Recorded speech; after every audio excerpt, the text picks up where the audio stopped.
toutes et à tous, on se retrouve ce matin en live avec un invité exceptionnel que vous voyez juste à côté de moi. Bonjour Fred. Salut. Fred Henry, mesdames et messieurs, dans cette matinale. Il n'est pas venu tout seul, puisque, oh là là, au bout de la table, nous avons des animatrices exceptionnelles. Oh, qui marche pas. Ah oui, parce que je ne l'ai pas branché. Nous avons... Je savais que j'oublierais quelque chose. Je vous l'ai dit que j'allais oublier quelque chose. Nous avons Aline et Rachel. Bonjour à vous deux. Salut. J'allais vous mettre en gros plan pour brancher la caméra. Et si je vous mets en gros plan, c'est tout noir. Je le fais quand même. Ouais, vas-y. Regardez, hop, on va brancher la caméra. On va comme par magie à un moment donné. Bon. J'ai failli le faire, hein, et puis je l'ai oublié. Hop. Mais t'avais mis la lumière pour que je sois rayonnante, non? Ouais, je C'est l'avais déjà pas réglé, mal. mais je l'avais pas branché. C'est pas malin, hein. Ah. Pourquoi elle ne s'allume pas là? Ah, voilà, le temps que vous arriviez. Vous êtes bien là. Bonjour Aline, bonjour Rachel. Et d'ailleurs, je peux couper à ce moment-là, tu sais, pour que Rachel, sur c'est le sa replay... première matinale. C'est la première matinale de Rachel en tant qu'un monde de jeu, évidemment. Elle en a fait tellement depuis... en tant que néoludis, on a eu l'occasion de te voir assez souvent. Ravi de t'avoir au chalet, Fred. Bah, moi aussi. Mais d'ailleurs, c'est marrant. Non, mais pour l'anecdote, que c'est marrant, parce que ma chemise, j'ai pensé à Pénélope. Pénélope qui est là. On a Pénélope aussi. On a presque toute Avec l'équipe. cette chemise-là. C'est un hommage, évidemment. Ce n'est pas un cosplay. Je viens de le dire. Ouais, écoute, alors J'y ai absolument pas pensé. l'équipe est quasiment là. Alors. Mais non, il n'y a pas Johan, il n'y a pas Il y a David, pas il n'y a Yoann. pas Et Guillaume. Yoann, il est dans le là. chat. Il Oui. est là, c'était le premier ce matin. Le premier à nous dire bonjour. Le programme de cette matinale, nous allons vous parler de plein de choses. Nous allons parler évidemment de l'actualité de Fred. Il y a beaucoup de choses que nous allons partager ensemble dans cette émission, notamment le jeu The Line, qui est déjà disponible en boutique. Oui. On peut l'acheter. Tu as Ouais, fait évidemment, aussi, il est là. un parcours incroyable. Encore. Enfin, là, c'est toujours plus. Là, ça a été 28 dates en 30 jours. C'est impressionnant. Là, je me demande à chaque fois si c'est utile, mais forcément, ça est utile sur le long terme, sûr, ça ouais. c'est certain. Mais à court terme, est-ce que c'est utile à court terme? Non, je pense pas que ce soit utile. Enfin, c'est pas si, c'est la fonction, mais c'est pas. C'est jamais. Techniquement, hein, c'est jamais rentable. C'est vraiment beaucoup de fatigue. C'est. Non, Alors, je la parlerai vraie pas question, d'utilité. Je parlerai est-ce pas que ça te d'utilité. fait plaisir de le faire? Ah ouais, Ou est-ce que c'est utile? Ah non, Tu mais le fais c'est parce que ça vraiment te fait fatigant, mais plaisir ou utile? j'adore. Enfin, Ouais. j'adore. Et honnêtement, on rencontre à chaque fois plein de gens, ça se passe super bien. Là, 28 dates. Attends, juste pour recadrer quand même, parce qu'on a évoqué des choses comme si tout le monde était au courant, mais peut-être qu'il faut qu'on redise ce que c'est. 28 dates, c'est ça que tu nous as dit? Ouais. De Tour de France, dans Tour de lesquelles tu France. t'es arrêté dans des boutiques, pas que des boutiques, dans des lieux non, dans pour échanger. beaucoup de barrageux, Ouais. même des fois j'alpaguais des gens à Dans la la terrasse rue. de café tout court. C'était, Une petite pièce, s'il vous notamment plaît. à Toulouse, je fais ça a super bien marché, mais beaucoup de barrageux cette fois, parce que moi c'est un modèle auquel je crois beaucoup. Oui. Le barrageux, je l'ai déjà dit plusieurs fois, parce que je trouve que le barrageux te propose quelque chose qu'Amazon ne pourra jamais te proposer, c'est la convivialité. Et donc comme là on est sur des jeux qui sont des party games, mais même avec des jeux on va dire un peu plus lourds, le côté convivial, c'est, pour moi c'est l'arme ultime contre le tout en ligne. Voilà, c'est pas dur. Moi j'adore les barrageux. C'est marrant, moi je l'avais vu très différemment quand tu avais fait la tournée pour Bounty Hunters. Je m'étais dit, mais de mon point de vue extérieur et de pas en avoir discuté avec toi, je m'étais dit, ok, il joue le jeu de je vais aller former les boutiques en direct, et j'avais trouvé ça être un super élan de communication. Alors, ouais, mais c'était aussi. C'était boutique et barrageux. Alors, ça va être très très bien marché en termes de. Alors là, si on parle en termes d'utilité, l'implantation était vraiment très très bonne. Enfin, très très bonne, à la hauteur d'une moyenne de jeux. On avait fait, je crois, 7500 premier, dans les 3 premières semaines. Donc, ce qui n'est pas incroyable, hein. Je veux dire, un truc comme Tech Time, ça va vraiment défoncer ce genre de chiffres, mais ce qui est, je pense, bien au-dessus de la moyenne. Donc ça, c'était intéressant, mais là, vraiment, j'avais fait aussi avec Tower Up les assos. Je voulais vraiment tester les assos. Ça aussi, c'était vraiment bien. Mais là, je voulais retourner vraiment dans les barrageux parce que il y a un truc que j'aime, il y a une ambiance spécifique, il y a le côté café aussi qui est, je veux dire, c'est un lieu de convivialité, c'est un lieu chaud entre guillemets, tu vois, c'est Ah bah oui, pas froid, surtout le café chaud. Ouais. pas scolaire, Ouais. non mais c'est Après, le café froid, c'est pas mal, avec une boule de glace vanille, moi plutôt. oui, Ah c'est ouais. vrai. Mais Alors, donc, je vous ai pas fait mon sommaire, mais je crois que je suis trop loin à chaque fois sur les matinales pour essayer d'introduire tout ce qu'on va, ce dont on va parler. On va parler de The Line, c'est ce dont on a commencé à parler, et de cette fameuse tournée. On va vous parler de Berserk j'espère, parce que vous avez une actualité chez Monolith assez forte autour de ce financement participatif, on vous fera une petite minute culturelle. Il y aura le tirage au sort, je ne l'ai pas mis dans le menu, mais il y aura le tirage au sort à la fin pour tous ceux qui ont participé à notre tombola. Il est encore temps d'acheter des tickets de tombola et de participer derrière. Voilà pour le menu, on vous annoncera la semaine prochaine également. La tournée The Line, moi dans bande dessinée, quand j'ai commencé à faire de la bande dessinée il y a une trentaine d'années, j'ai peur qu'on arrive dans ces eaux-là maintenant. N'exagère pas. Je crois que Pas c'était encore. il y a vraiment 30 ans que j'ai commencé à faire de la BD pour de vrai, mais parce à écumer les festivals. J'étais là, À je 10 peux ans, témoigner. tu dessinais déjà. Oui, mais Voilà. c'était moins pour de vrai. Non, mais j'avais pas 10 ans il y a 30 ans. Bah non. J'étais plus vieux que ça. Mais non. Mais si. Mais non. Mais si. Mais C'est si. pas ça. Ah bah C'est si, pas vrai. je crains que si. Quand même. Ça, c'est pas vrai. Et donc, à cette époque-là, je me souviens d'un auteur qui vendait pas du tout en boutique, qui était là, je me rappelle plus de son nom, s'il y a des gens qui ont de la mémoire sur le chat, et qui faisait que les festivals. Il était là, il prenait un stand à chaque fois, il avait plein de BD à lui, qu'il auto-éditait, et bah, c'était rentable pour lui. Et juste en se baladant dans les festivals, en les vendant, c'était pas terrible ce qu'il faisait, hein, mais bon, en les vendant sur place, ça me fascinait à chaque fois. Je me disais, mais en fait c'est pas con d'aller à la rencontre des gens, de faire de la vente directe, en l'occurrence là pour le coup. Il arrivait à faire tourner sa petite boîte. Sa petite Cet aspect-là, on l'a entreprise. un peu perdu. On entend même souvent dire des éditeurs, les festivals, ça sert à rien. Bah, alors, je dis pas que ça. Moi, j'ai eu j'ai pensé à un moment que le festival, ça servait beaucoup moins qu'avant, parce que le festival, il est rentré très très rapidement. Enfin, je pense que pour les éditeurs, c'était une façon de faire parler d'un produit qui existait, qui a entre guillemets toujours existé, Oui. si tu penses au marché, autre chose comme ça, mais qui était pré-internet. Et c'est vrai que ça, c'est rentré vraiment en concurrence avec internet. Et là, finalement, je me retrouve à nouveau dans les festivals, mais pour d'autres raisons que simplement faire parler du jeu. C'est plus pour le côté plaisir d'échanger, plaisir d'échanger avec les gens. Et autre chose, hein, moi, là dans la tournée, désolé, je passe du coq à l'âne, mais quand je vois dans la tournée, moi j'étais sorti un peu du sérail classique, de l'institution du jeu, je parlais plus trop aux boutiques, etc. etc. Et là ça m'a permis de rediscuter avec beaucoup de boutiques, hein. Je disais entre 15 et 20, très exactement 17. Et ça m'a permis de prendre la température aussi de ce qu'était le monde du jeu maintenant, Oui, ça a par rapport à évolué. ce qu'il était il y a 10 ans, quoi. Parce que j'ai eu un petit trou, on va dire d'une certaine façon, Kickstarter m'a éloigné, tu sais très bien, il y a eu des grosses tensions, et ça m'a éloigné de cet univers. Et là, ça m'a intéressé de prendre un peu, de reprendre la température, de retourner aussi dans les boutiques, de voir ce qui marche pas, de voir comment évoluer le public aussi dans les boutiques, parce que c'est pas exactement le même qu'il y a 10 ans, c'est pas du tout le même qu'il y a 25 ans, 30 ans. Mais tu n'étais pas là il y a 30 ans, arrête. Se reconfronter à la réalité. Voilà, exactement. Donc c'était vraiment intéressant. Ce retour-là aux boutiques, vous l'avez fait aussi avec cette fameuse gamme Monolith. Oh là là, Monolith Retail. On a eu l'occasion d'avoir le Tower Up l'année dernière, qui a été un retour en boutique quand même assez important, puisque c'est vrai que sur les formats, les gros financements participatifs, il y a peu de place dans les boutiques pour les mettre en avant, même si certaines les prennent, j'imagine quand même. Ce Tower Up, ça a été votre grand retour. Celui-ci en fait partie ? Oui, ça fait partie de Monolith Retail. En fait, nous, Monolith, on est vraiment scindé en deux entités. Enfin, c'est une toute petite équipe, hein, mais c'est deux entités. Vous êtes combien ? On est 7. 7. Donc, 7, c'est...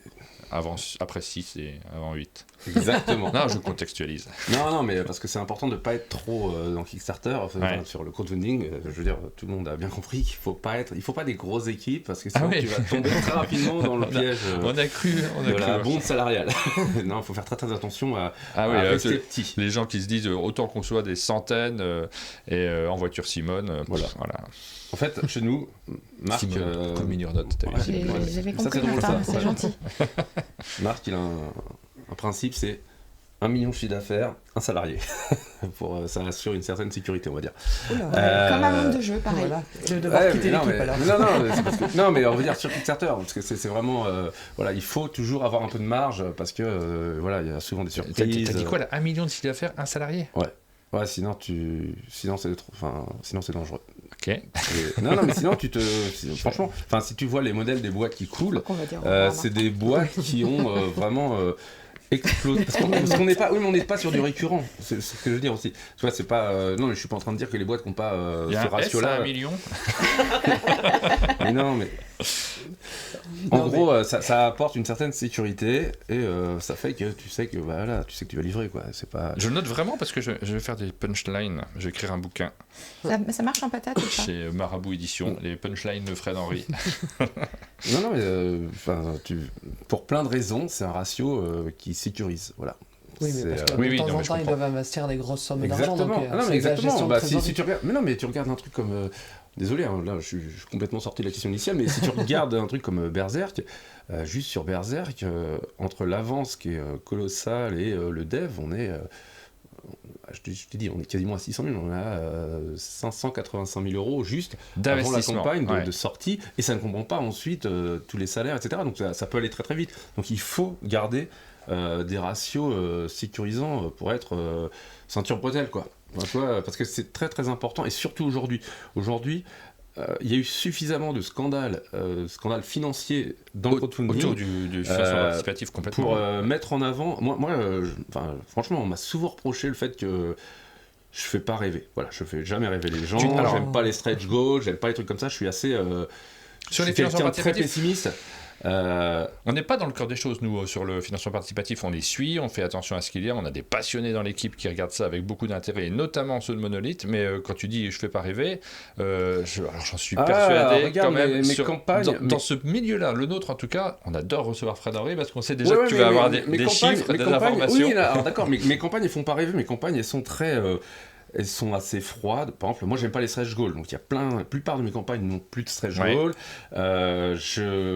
J'aime pas, je ne rajoute rien, même si ça demande beaucoup. Ah, j'aimerais ça.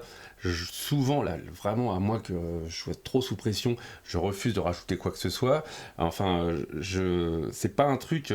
J'ai longtemps dit, quand je m'opposais à une autre boîte. Monolith, ça fait pas rêver, mais c'est le combat du sérieux contre les paillettes. Ouais. Et là, je trouve que... Celle-là, tu la notes. Ah, mais ça, je le répète tout le temps parce que... Moi, je suis assez... ça me plaît. Non, mais je trouve qu'aujourd'hui, a posteriori, et même si on a souvent eu cette image de les clowns tristes du crowdfunding... Ah ouais, j'ai pas du tout ressenti ça, moi c'est fou. Hein. Ah bah moi, je suis... Clown triste du crowdfunding. Moi, tu me verras jamais vraiment heureux. je suis un clown triste, moi. Non, mais il y avait souvent, tu vois, on nous opposait souvent, Léo et moi.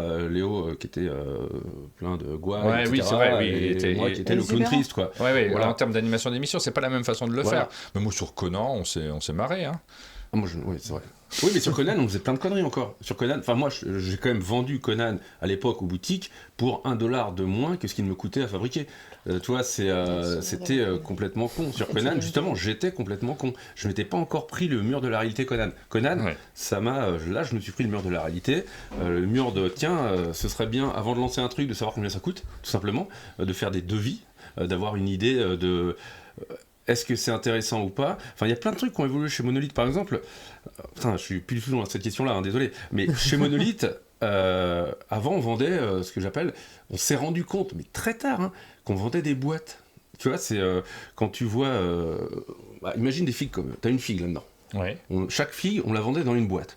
Une figue, ce qui coûte cher, c'est son coût fixe, c'est le moule, en gros. Après, quand tu insuffles le plastique, ça va te coûter 12-15 centimes. Mais ce qui va te coûter... Mais la boîte, elle va te coûter 1,50 €. Donc, c'est-à-dire que tu as un ratio de 1 contre 10, et ce que les gens... En fait, ce que tu vends, en termes de valeur ajoutée, ce que tu vends, c'est ta boîte. Ça n'a aucun intérêt. Ça n'a vraiment aucune espèce d'intérêt. Donc, c'est pour ça que j'ai décidé de tout mettre dans quelques très grosses boîtes. Et ça, la valo que ça dégage, je la partage entre les joueurs, et bien sûr, entre nous, parce que moi, je veux augmenter ma renta. Je te le disais hier, moi, je trouve ça inadmissible d'être sur un modèle où les gens t'avancent l'argent et d'avoir des rentas inférieures à 20. Là, aujourd'hui, on est à 17,3. C'est trop faible, c'est pas normal qu'on soit à 17,3. On doit être à 20, et donc, voilà, c'est... Mais tout ça, je te le dis parce que ça, c'est des bons chiffres. Oui, c'est bien pour Monolith d'être à 20, mais en fait, c'est aussi bien pour les pledgers que Monolith monte à 20. Parce que c'est-à-dire que ça les sécurise. Ouais. Et c'est extrêmement là, important. tu parles de 17,3, de 20, là on parle de pourcentage de ton taux de résultat, ton taux de marge final. Et en pourcentage, donc sur une boîte... Sur le chiffre d'affaires. Ouais. Donc là, et spécifiquement sur les financements participatifs. Sur les financements participatifs. Donc la question de la rentabilité, forcément, elle se pose sur toutes ces sur questions-là. C'est passionnant parce que ça répond à beaucoup d'inquiétudes, d'attentes de ceux qui regardent, qui se disent est-ce qu'il n'y a pas des pyramides de Ponzi dans ces financements participatifs? Parce qu'il y en a eu d'une certaine manière. Il y a eu des financements qui sont partis. Pyramide de Ponzi, je dirais vraiment cavalerie financière. C'est-à-dire qu'un projet, le projet à N+1, en fait, le projet N finance le N-1, N-2, etc. Et ça, techniquement, en vérité, c'est parce que sans doute la marge était trop courte. C'était même pas du 17,3, c'était mal calculé, ou le coût de développement était trop élevé. Je pense que, pour moi, c'est le retard. Et ça peut fonctionner quand tu es dans un monde en croissance. Quand tu es dans un monde en croissance, ça va être absolument invisible, puisque de toute façon, tu vas effectivement, ton projet, si tu crois, il te rapportera suffisamment pour se produire lui-même et produire le projet d'avant. Ce qui ne marche pas, c'est quand tu es comme dans le post-Covid, normalement dans décroissance. Et là, ça marche plus du tout, parce que non seulement ton projet se finance pas lui-même, mais en plus, tu as le trou des 1, 2, 3, 4, 5, 6, 7, 8, 9, 10, 11, 12, 13, 14, 15, 16 pour certains projets à faire. Et là, ça c'est fini. Enfin, ça n'a aucune espèce d'intérêt, ça ne peut pas marcher. Et donc, tu te retrouves avec des boîtes qui avaient l'air solides, et en fait, qui sont complètement mortes, parce qu'elles ont trop de projets en retard. Et quand je parle du temps, c'est pour ça que le temps, c'est vraiment la chose la plus importante. C'est que quand tu as... nous, à un moment, on avait 12 salariés quand on était à Quimper. On avait en frais de structure total 750 000 euros par an. Wow. T'imagines quand tu as un projet qui te prend 2 ans au lieu d'1, parce que tu as pris un an de retard, mais c'est 750 000 non prévus qui viennent s'ajouter sur le PNL. Le temps, c'est de l'argent. C'est tout à fait le cas. Profit and loss, quoi. J'ai vu ce matin que le cours de l'acier était à moins 12%, une réaction. Très bien. Je réagis à ce qu'il dit. J'ai l'impression que c'est un monde de jeu business. Pardon. Non, pas pardon. Au contraire, ça nous intéresse vraiment parce que ça répond à beaucoup de questions qu'on se pose aussi autour de tous ces formats-là. On va vous parler de Berserk, on en parle juste après, puisque c'est votre gros projet. Et c'est vrai que dans la structure monolithe, vous répartissez les tâches aussi. Toi, tu es un peu plus sur ce type de jeu.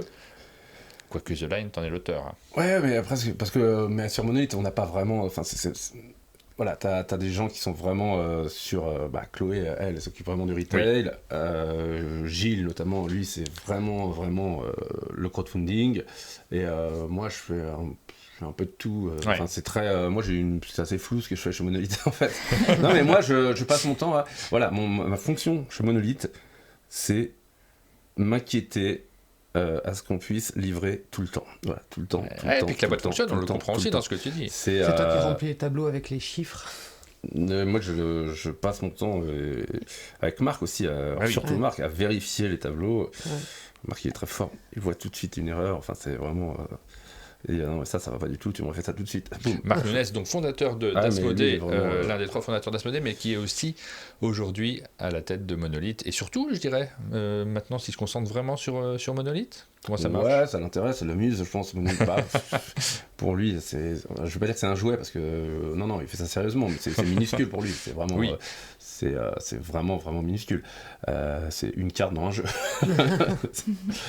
Mais par contre, non, il fait ça sérieusement, il sait où il va. Et c'est rassurant, parce que moi, je suis quelqu'un de très bordélique, lui, il est carré, et puis il pense beaucoup plus vite que moi, donc ça... Non, c'est vraiment intéressant. Attends, imaginez, s'il pense plus vite que toi, ça doit être une vitesse. Brouillon. Moi, je suis brouillon, je suis tout le temps... Je suis vite inquiet, donc je passe mon temps à voir... Je vois tous les scénarios possibles, tous les mauvais scénarios, et c'est pour ça que moi, je fais pas rêver. Alors Marc, lui, il fait pas rêver non plus, puisqu'il est en dehors de tout. Lui, il reste... Il est souvent dans les studios? Ah oui, bien sûr. Ah bah, le studio chez nous, en fait chez nous c'est chez lui puisqu'il a acheté. Donc voilà.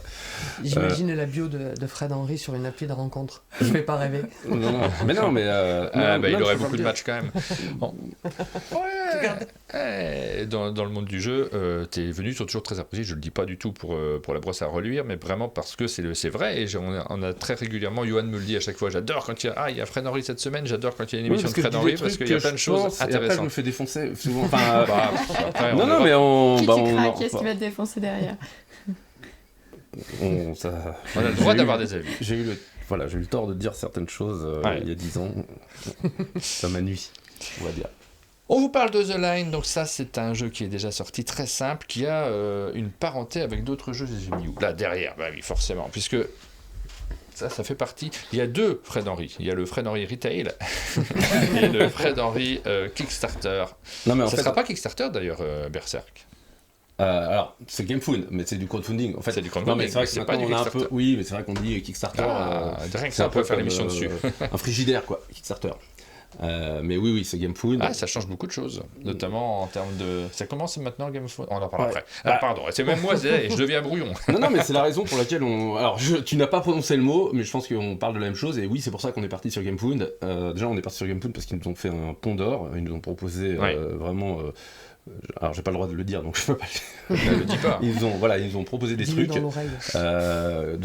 notamment à l'époque c'était sur le jeu de rôle Batman sur la grosse boîte et ensuite sur GameFound ils ont le stretch pay et nous on les fait en 10 fois ce qui fait que on peut payer en 10 fois sans frais donc c'est intéressant. Oui alors oui c'est pour ça me fait toujours rire quand on pense que le crowdfunding, c'est autre chose que du commerce. Alors, tu payes la TVA, tu peux payer en 10 fois sans frais, mais c'est du don, faut arrêter, quoi. Enfin, c'est tellement ridicule, ce truc. Et je continue à lire des mecs qui disent « Oui, mais non, mais le crowdfunding, c'est pas du commerce. » Arrête, t'as pas plus commercial et, entre guillemets, capitaliste que le crowdfunding. C'est ça, en fait, que je déteste quand on se cache derrière les oripeaux de non mais c'est du don contre don Ça existe encore les gens qui font pas de TVA sur les crowdfunding? Non, c'est plus possible. Mais ça n'existe pas. Mais ça existe, c'est ça qui est dingue. Ça existe encore des gens qui pensent que le crowdfunding ce n'est pas assimilé à du commerce. Non, c'est pas parce que la plateforme, notamment KS, va te dire Kickstarter n'est pas une boutique que c'est autre chose qu'une boutique. Enfin, moi je peux te dire regarde, j'ai des cheveux. Mais c'est pas vrai. Non, ou alors très faux. Tu vérifies. Non, mais ce que je veux dire, c'est que Kickstarter écrit ce qu'il veut, c'est pas pour ça que c'est vrai. Et d'ailleurs, oui, alors Kickstarter n'est pas une boutique, c'est un centre commercial dans lequel il y a des boutiques éphémères. Ce sont les commerçants, nous, qui présentons des campagnes. Quand je vais acheter une voiture, on dirait un concessionnaire en fait. Non, mais oui, c'est vrai. Mais il faut arrêter avec ce discours parce que ce discours, il est ultra nuisible et c'est ce qui permet à la fin à des acteurs de ne pas livrer. Voilà, c'est ultra nuisible de dire Kickstarter, c'est pas du commerce. Si c'est du commerce, il faut pas mentir sur la nature de ce qu'on fait. C'est tout. C'est de la manipulation du langage en fait. Les mots, tu leur fais dire ce que tu veux. Ouais, mais malgré tout, ça ne reste que des mots et après tu as la réalité, le mur de la réalité. C'est trop facile de dire ah bah non, désolé, moi je vous dois rien, c'est du don. Mais non, c'est pas du don. Enfin, regarde la loi, regarde. Les textes, ils sont extrêmement précis. Dès lors que tu as une proportionnalité entre la contrepartie et le don, il s'agit de commerce. Et c'est pour ça qu'on paye la TVA, et c'est pour ça qu'on propose du 10 fois sans frais, etc., etc., etc. Merci à ceux qui nous suivent sur le chat et qui accompagnent cette émission. Tiens, par exemple, Laura Grugui qui a pris un abonnement sur Twitch. Merci beaucoup. Alors oui, désolé, c'est peut-être trop tôt pour intervenir, mais oui, ça permet de désintermédier. Mais c'est sa seule fonction. En fait, ça permet de désintermédier. Mais c'est pas bien ou mal. Tout le monde, en fait, on fait tous du commerce. C'est Mad Crack qui nous marquait le crowdfunding, ça permet de passer par des intermédiaires. Mais c'est pas en soi. Ça, c'est pas un jugement de valeur. Dire quand on dit tu skips tel intermédiaire, c'est pas un jugement de valeur. Toi, si on dit je skip les boutiques, c'est mal vu. Mais si on dit, parce que je le fais aussi, je skip les distributeurs, là, tout le monde s'en fout. Sauf les distributeurs. Oui, mais personne pleure sur le sort des distributeurs. Regarde, je skip Asmodée. Ah, il y a des gens qu'on peut skipper sans aucun problème. Je te le dis, en tant que presse et communication, quand on skip la communication, les éditeurs, des fois, nous disent « Ah, c'est cool, parce que là, on a été malin, on n'a pas payé les gens, on arrive à le faire sans. » Il y en a certains qui essayent absolument de faire sans, mais il y a de l'utilité à chaque chose, évidemment. Faut juste trouver des équipes qui marchent. Est-ce qu'on parlerait pas de The Line ? On peut en parler. Là, je vois Goldust qui nous dit « J'ai fini ma pause, je m'en vais. » Et je me dis « C'est peut-être le moment de commencer. » Non, mais désolé, je veux parler de The Line. Après, moi, j'aime bien parler tout l'émission court. sera comme ça, on va parler, on va discuter, on parlera de tout à n'importe quel moment. Donc The Line, c'est un jeu, j'ai sorti mes timelines parce que forcément il y a une parenté. Tu as sorti d'abord en tout premier, regardez, j'ai les boîtes métal. Alors ça, c'est vraiment le tout. Après, non mais ça c'est en plus ce format-là, c'est la toute première sortie. Bah évidemment, on a les premières. Moi je l'ai plus. C'est vrai ? Ouais. Mais pourquoi tu fais ça ? Moi j'ai aucun de mes jeux. Je garde absolument rien. Et tu trouves ça bien ? Non, j'habite à la campagne. Ouais. Alors ceci dit, moi, sur mes BD, je suis pas très au point non plus, très honnêtement. Donc, mais par contre, c'est bizarre, on garde tout ce que t'as pas fait toi. Ouais. C'est ça que je fais. Moi. C'est ça que tu fais. Ouais. Non mais je regrette. Même les enfants, on les a pas gardés, quoi. Mais ça, je crois qu'on n'y peut rien. Donc Timeline, c'est une boîte que vous connaissez forcément, qui a une histoire, que vous avez, si vous êtes dans le monde du jeu depuis combien, 15 ans maintenant ? Ouais. Un certain temps. Plus, vous avez eu l'occasion de 16 ans. suivre l'aventure de ces jeux-là. Il y a eu plusieurs boîtes. Ici, on a... Est-ce que ça marche, ma vidéo ? Ouais. Vous avez le Timeline de base, donc la première boîte, il y a eu du Timeline Star Wars. Tu m'as dit que ça n'existait plus, le Star Wars, où tu remettais les moments du film dans l'ordre ? Non, celui-ci, il n'existe plus. De toute façon, les timelines telles quelles, les boîtes métal n'existent plus. Et pas pour des questions écologiques. Moi, je les garde pour des questions écologiques. Cherche à le faire croire, mais pour des questions de coût, tout simplement. Hein, c'est beaucoup plus cher à produire. Oui, la question écologique, quand même, j'aimerais bien remettre les choses à leur place là-dessus. C'est qu'on entend tout le temps des gens nous dire attention, le plastique, il n'en faut plus. Regarder les boîtes en disant je veux du carton à l'intérieur dès qu'on peut éliminer. Et puis, à la fois, on l'a vu sur certains jeux enfants, je ne vais pas les citer, mais cette année, dans les gros succès de jeux enfants, t'as beaucoup de plastique à l'intérieur. Et même dans le Lego. Actuellement, les gens offrent des fleurs en Lego. Ah oui, j'ai vu ça, j'ai vu cette tendance. C'est génial, c'est hyper tendance. Et là, pas de problème, il n'y a pas de question. C'est comme du plastique, on est d'accord ? Oui. Mais après, c'est vrai, le plastique, ça dépend vraiment de ton matériau. Ça, par exemple, c'est du métal, mais c'est absolument 100% recyclable. Ça, mais les briques de Lego, alors je connais pas le matériau exact, mais je pense que c'est du 100% recyclable aussi. Ah ouais ? Ah bon, alors je vois. L'ABS, par exemple, c'est 100% recyclable. Après, ça dépend de la formule chimique, en fait, du plastique. Ah bah alors, peut-être c'est bien. Non, mais c'est pas forcément bien.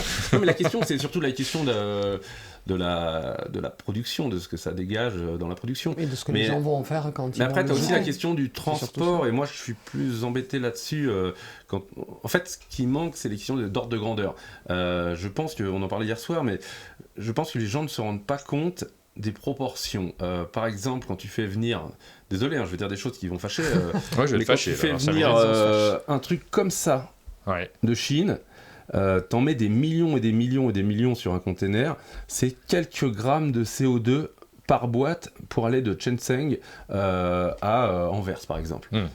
Si demain, moi où j'habite, je fais 30 km pour aller chercher ça et je reviens, je vais produire un truc comme 32 kg de CO2. Ah bah oui. Tu vois, en fait, j'aime bien. Alors moi, il y a un mec que j'adore, c'est Jean Covici. Oui. Et je trouve qu'il y a un point extrêmement fort chez Jean Covici, c'est que justement il remet l'église au centre des villages, comme on disait, je sais pas. Ce qui coûte énormément en CO2. Hein. Mais notamment.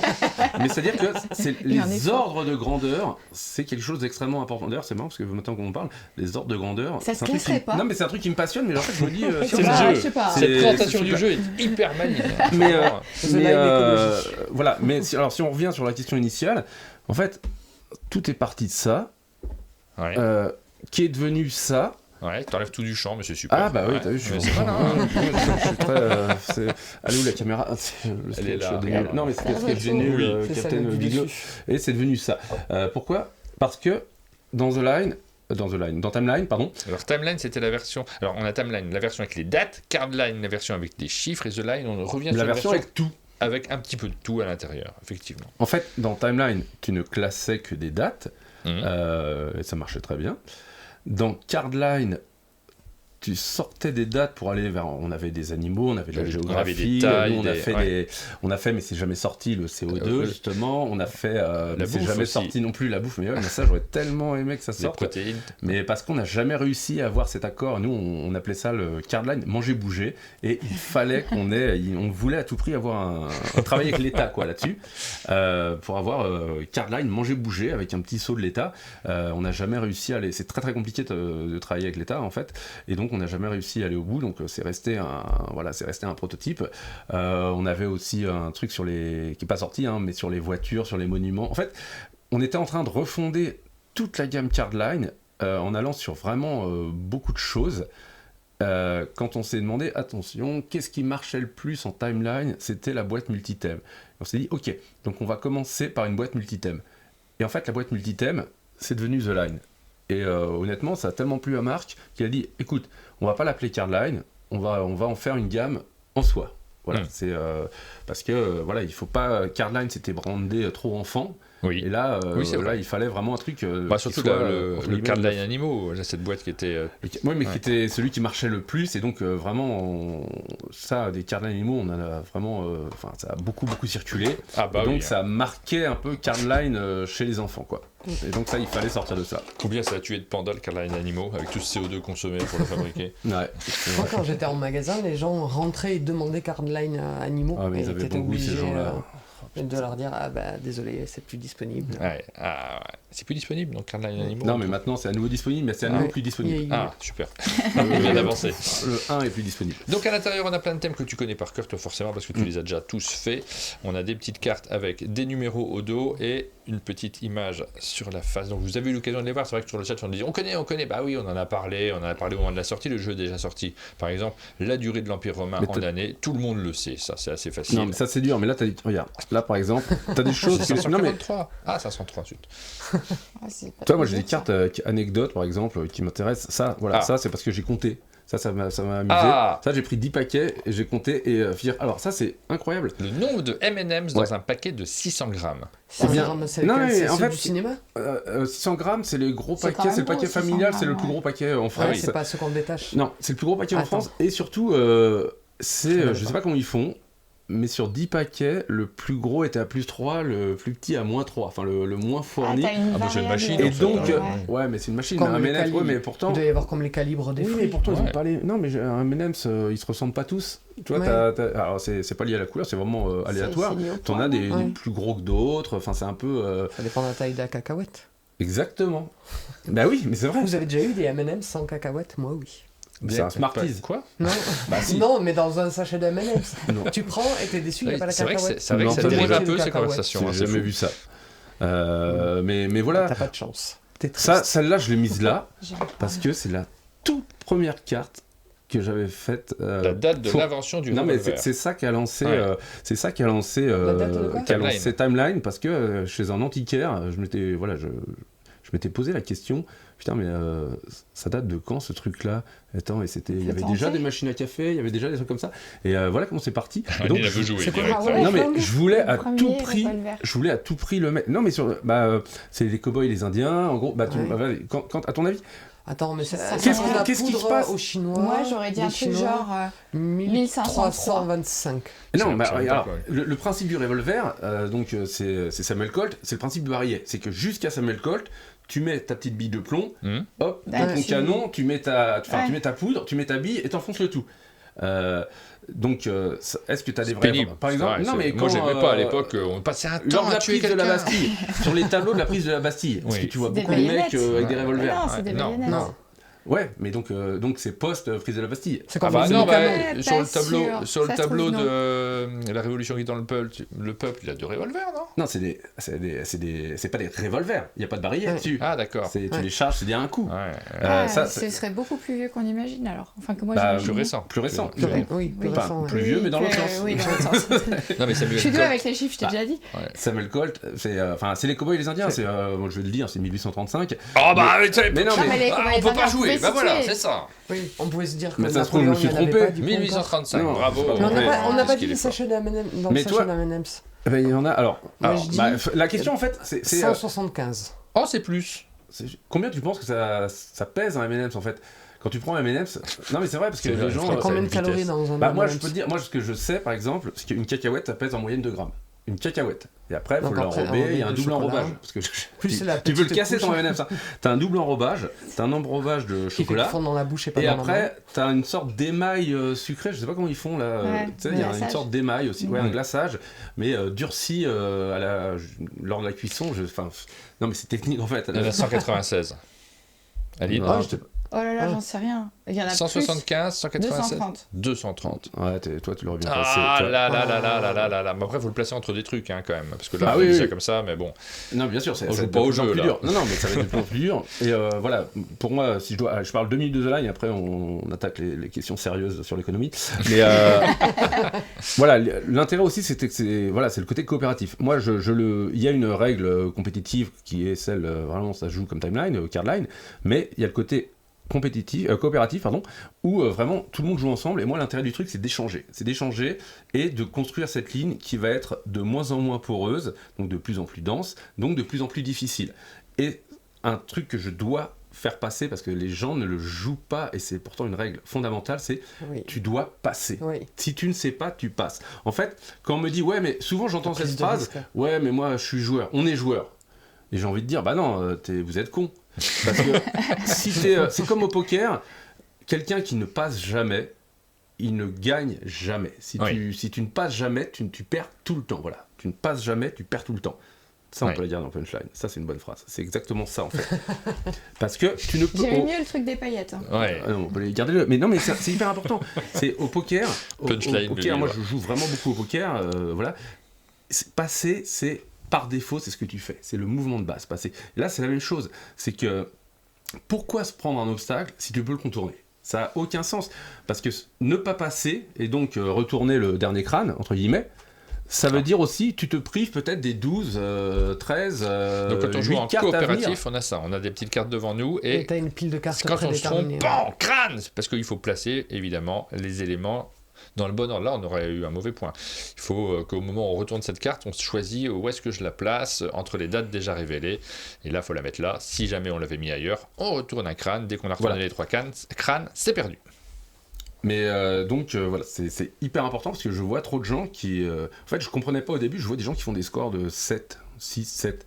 Et je me dis, mais comment c'est possible ? 7, techniquement, tu as 3 points de vie et tu peux passer 13 fois. Comment tu peux te tromper autant ? Et en fait, c'est parce que les gens se disent « je suis joueur, je ne passe pas ». Mais c'est pas bien de dire ça, mais c'est pas rationnel. Oui, bah oui. C'est pas, après, s'ils se sont amusés, écoutez, efficace. Amusez-vous à perdre, et puis voilà. Oui, mais c'est pas malin. Enfin, c'est pas malin parce que tu te prives des cartes à venir. C'est ça que je veux dire, c'est hyper important. Et moi, j'aime bien quand les choses sont un peu rationnelles quand même. C'est pour répondre à Ciro dans le chat, parce que je suis pas sûr qu'en coopératif, ils aient compris les gens qui avaient une pile de cartes de taille prédéterminée, et tu joues jusqu'à ce que soit tu sois mort, soit tu es... oui, alors je pense que souvent les gens peut-être se surestiment, mais quand t'as pas de consensus autour de la table, quand t'as 5 personnes, personne n'est d'accord, c'est bizarre de se dire je vais poser quand même. Enfin tu vois, je trouve il y a sûrement un problème si personne n'est d'accord. Ça dit quelque chose sur les gens déjà. oui, évidemment. Alors on va pas pouvoir jouer à The Line avec toi là dans cette matinale parce que tu connais toutes les cartes par cœur, on l'a vu, tu nous laisses même pas jouer, tu donnes la réponse parce que même si tu les connais, tu veux donner les réponses à chaque fois. Alors on va y jouer juste après. On va faire une petite vidéo où tu vas nous coacher, on sera en partie Aline, Rachel et moi, et toi tu seras là derrière pour te moquer de nous. Mais là, dans cette matinale, Aline, tu nous as préparé des petites cartes ? Ouais, j'en ai fait. Elle a fait des cartes avec lesquelles tu pourras jouer. On fait bien les choses ici. Quand je vois ça... On va devoir jouer ensemble. Alors attends, on va Alors, c'est pas les cartes du jeu, spoiler. Elles sont pas du tout travaillées en équipe, elles n'ont pas été testées. Il y a que moi qui les connais. Quoi. C'est n'importe quoi. On a du plaisir quand même à se dire, tiens, petite pause, on joue 5 minutes quand même. Tu vas vraiment mélanger pendant une demi-heure ? Ouais. Ok. Voilà, tenez. Ah, les voici. Elles arrivent. Je vous les explique. Alors, on a plusieurs. Comment on fait ? On laisse le tas comme ça, on va les placer une par une ? Normalement, il faut en retourner une au départ pour avoir un baromètre. Je vais en retourner une de The Line. Voilà, exactement. Je suis un malin, moi. Donc là, il s'agit du nombre de gratte-ciel à New York. Alors, la première, c'est le nombre du gratte-ciel à New York. Le nombre, Le titre de l'œuvre le plus célèbre de George Orwell, tout le monde l'avait. 1984. Hop. Et donc on va placer le nombre de gratte-ciel à New York, c'est ça? Ça, c'est... À New York intramuros? Non, c'est marrant, elle est dans la boîte verte celle-là, mais je m'en souviens plus. Je pense que c'est pas si. Attends. En fait, Ça a bougé, ouais. peut-être. Non, je pense que. C'est un hommage à Tower Up. Hein. Je pense. Parce que. On est dans les 2000? Non, en fait, c'est beaucoup ouais moins que ça. Moi, je dirais. Après, moins, c'est facile. 450, oui, mais je dirais 450, un truc comme ça. Ah En tout cas, moins, c'est sûr, moins de 2000. Moins de 2000. 250 nous dit BCBG. Voilà. Ouais, et en fait, on commence à compter à partir d'un certain nombre de mètres. Combien de temps en minutes dure le parrain? Alors, c'est un film, ça doit durer. Ça va être en dessous, de toute façon, c'est en dessous de 318. Fais gaffe, parce que 2 heures. Ouais, 2 heures, 4 heures, c'est 200. Voilà, parfait. 175. Ah, le coup de Jarnac, c'est très bien ça, le coup de Jarnac. Le coup de Jarnac, 1500. Moi, je dirais 1600 et des bananes. Moi, je dirais 1600. Ah, donc c'est entre les deux, ça va. 1600 et des bananes, mais je suis pas sûr. 1700. Non, t'as raison, c'est toi qui as raison. 1547. 1547. Alors, le coup de Jarnac, c'est un coup historique important qui a donné son nom au jeu Jarnac. Elles sont rangées déjà dans donc, l'ordre. de toute façon, ce sera là, mais allez, moi, on a parlé amande hier soir. Ouais. Je me suis Alors, dit... attendez, on n'a rien compris. Le pourcentage de lipides d'une amande. Il y en a beaucoup. De toute façon, ça peut pas dépasser 100, ce sera là, mais allez, 35. J'aurais dit même plus, moi j'aurais dit 40, donc on est dans les mêmes eaux. Ouais. Allez, 42, c'est la réponse universelle, 42 il paraît. Je dis 35. Mais, 35, moi je dis 42. 54, c'est encore plus. Tu vois. C'est pour qu'on mange plus d'amandes. Ça je le sais. Le nombre de cartes consonnes dans World Z. Alors World Z, c'est un jeu qui est signé par Fred Henry, qui a été publié à l'époque par Bombix, si je ne me trompe pas. 60% de consonnes. Et c'est un chouette jeu, un petit jeu de lettres si vous le trouvez d'occasion, parce qu'il n'est plus du tout édité, mais si vous arrivez à retrouver ça m'a World rendu Z. riche. Pas du tout. ça paye même pas les 100 jusqu'ici. On était sur un jeu de pendu, si je me souviens. Ouais, c'est ça, c'est le pendu. Alors, moi je pense qu'en français, alors là je vais dire n'importe quoi, je pense qu'on doit avoir 60% il y avait combien de cartes dans le jeu? Il y avait 110, non, il y a 20 consonnes dans l'alphabet. Non, dans les mots que tu utilises, pas dans l'alphabet. Dis-nous combien il y en a 110, moi je dirais qu'il y a 65 à peu près. Ça dépend si tu voulais faciliter. Ouais, allez, moi je dirais 65. La vraie question c'est avant ou après 54 en fait. Ah merde, oui. Moi je dirais après, mais je suis pas sûr. Là ça devient serré, je dirais après, mais... Ouais, 73. Pour l'instant, c'est un sans faute, mesdames et messieurs. On n'a pas parlé de l'enjeu, évidemment, qui est de $1 million. Alors attends, parce que je pense qu'ils l'ont dit plein de fois, mais j'ai pas retenu. L'altitude maximum de la ville, là où on est, la grande ville d'Amathé-Vésigneux. Je sais qu'ils ont une falaise où ils peuvent se lancer pour faire du parapente. Donc je l'ai fait ce matin. On monte un... Ouais, attends. Je crois qu'on est à 900. Ah, moi je dirais moins quand même. Alors, attends, tu sais quoi? Ils doivent être à 700. Non, moi je dirais 900. 600, 700, mais par là. Ici, quoi. là, alors ici, je vous donne une indication, ici on est à 700. Ouais. Ici, dans cette maison. Ah oui, mais on peut être plus. Oui, mais on ne sera pas à 1500. Après, le terrain communal. On ne sera pas à 1500, on sera. Voilà. Ah oui, t'as raison. Bien, bravo. 921 mètres. Mais parce qu'ils radotent, j'avais déjà entendu. On radote pas, on parle de choses intéressantes. L'année de naissance de Marie Laurencin. T'as vu cette petite illustration glissée? Ouais. C'est chaud. Alors, Marie-Laurence 2, je l'avais. Ouais, mais alors, c'est chaud. Ouais, c'est drôle ça. Merci. Marie Laurencin, moi je vais devoir passer. je sais pas qui est Marie Laurencin. Moi mais quand. Quel courant? Parce que ça va être, mais ça va être forcément 1700 et des bananes, au pire. Mais peut-être même 1900. Marie Laurencin est bien connue grâce à Jodassin, en fait. D'accord, mais il y a un truc. Mais par les gens qui sont allés au lycée, Marie Laurencin, tu vois, ça pourrait être connu. Voilà, mais c'est pas si vieux, c'est pas si vieux, Marie Laurencin. De toute façon, c'est pas dur. C'est entre les deux. En 1547, personne n'en parlait. Donc. J'ai mélangé ces cartes, je vous rappelle. C'est 1883, c'est ça. L'âge de Rachel. J'ai 29. 29, de toute façon c'est là forcément là, il n'y a aucun doute. Il me croit en dire ah oui. Tu vois. C'est dur ça. Je crois qu'il y a des magouilles. Les films avec Michel Jonas, les films dans lesquels Michel Jonas est présent. 2. Mais non, plus que 2. Il a fait Ma Première Étoile, il a fait... qu'est-ce qu'il a fait d'autre? C'est forcément... L'info est trouvée sur Allociné. C'est pas moi, j'ai pas compté. Ça peut pas être plus de 29. C'est pas plus de 29, je pense pas. Mais il a bien fait 21, tu sais, on se rend pas compte en fait. C'est un très bon acteur, Michel Jonas. Il a fait beaucoup de téléfilms, c'est ça le problème. Ah, mais on parle de film. C'est un excellent acteur. T'as fait l'écart, on parle de film. On parle du film si c'est pas Allociné. Au cinéma, quoi, vraiment. Non, mais c'est là. C'est forcément là. Ouais. 47. Voilà. Excuse-toi auprès de Michel Jonas, s'il te plaît, là maintenant. On aurait dû passer. Je suis étonné. Ouais, mais je suis étonné. Ah bah ouais. J'ai cherché le nombre de chansons, c'est beaucoup plus dur à trouver que le nombre de films. Ah bah là, c'est des milliers. C'est... Ouais, non. Pas trouvé du tout. Non, Michel quand même. Jonas, bah, je suis Bah, déjà, il y a un certain nombre d'albums. Ah, Ouais. milliers, c'est peut-être beaucoup, Non, t'as raison. peut-être 100 et quelques. Bah, pas 100 et quelques, tu J'avais déconnes. trouvé pas 303 et j'y croyais pas. Ouais. Alors, ok. Ce qui est, je me suis dit, trouvez-moi c'est sur pas le chat possible. le nombre de chansons de Michel Jonas. Je pourrais dire de bonnes chansons, ou s'il a fait que des bonnes chansons, mais bon. Ouais. Bah voilà, c'est le principe. Et Et donc là, on aurait dû passer pour Michel Jonas. Et t'aurais dû sauf passer, que, oui, mais sauf hein. que ça paraissait tellement évident, mais oui, bah là on retournera à crâne, voilà. Et donc... Techniquement, en vrai, je vais nous annoncer qu'on a gagné. Parce que les deux cartes ici sont... Ah, dis pas ça, c'est pas vrai, faut pas dire ça. Et, il y Les a acteurs 10 de ans- second rôle font beaucoup plus de films que les acteurs de premier plan. Arrête, monsieur Fall. Michel Jonas est un acteur de premier Ah, plan. Fall. C'est un excellent acteur. Vous vous rendez pas compte. C'est comme C'est Eddie le vrai Mitchell. Monsieur Fall. Oui, c'est le vrai monsieur Fall. Fall. C'est comme Eddie Mitchell. Eddie Mitchell est un acteur de premier plan. Il est excellent, Eddie Mitchell. On se rend pas compte. Il est mieux en acteur qu'en chanson. Alors Fall, à The Line, il est quand même dans la catégorie, on a dit, deux joueurs, équipe de joueurs, en binôme, avec Cyril Domecq, il est champion du monde. C'est vrai. Avec 18 points, ouais. Vous avez fait un championnat du monde. Ça a été dépassé une seule fois, 19 points, c'était dépassé à Évry, mais c'était une équipe de 7 personnes, mais dans la catégorie 2 joueurs. Voilà. On va faire la ils ont vidéo après. On sera 3 joueurs. Ouais. Parce que je sais pas quel est le record du monde dans la catégorie 3 joueurs, mais j'espère que ça n'a jamais été fait. Comme ça, on a une Ça chance de n'a le battre. jamais été fait. Et ben voilà, on placera dans la vidéo d'après le record du monde 3 joueurs. Non, ça fait une belle équipe. Fall, Domecq, Oui. ça faisait une belle équipe. Bah oui, mais les gens ont une Est-ce qu'ils culture ont passé incroyable.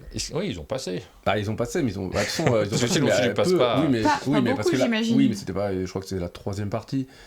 Je sais plus exactement. Mais de c'est toute parce façon, que pour ce faire sont de bons 18, joueurs au tu passes. poker. Oui, mais Tu faut passes pas pas tant si espérer t'as au fait 18 en début. score. Faut pas espérer au début pouvoir faire 18.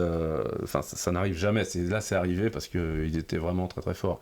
Mais Moi, je me rappelle d'une partie avec Monsieur François cet été à Valménier, où à la 2e ou 3e, il voulait pas passer, il voulait foncer, on a perdu genre sur les 4 premières cartes. ça Mais Des parce que gens, globalement, non, mais je pense que globalement, les gens se surestiment. D'ailleurs, il y a une étude comme ça, si tu demandes aux gens, ça n'a rien à voir avec l'intelligence, mais La taille de quand leur tu- sexe.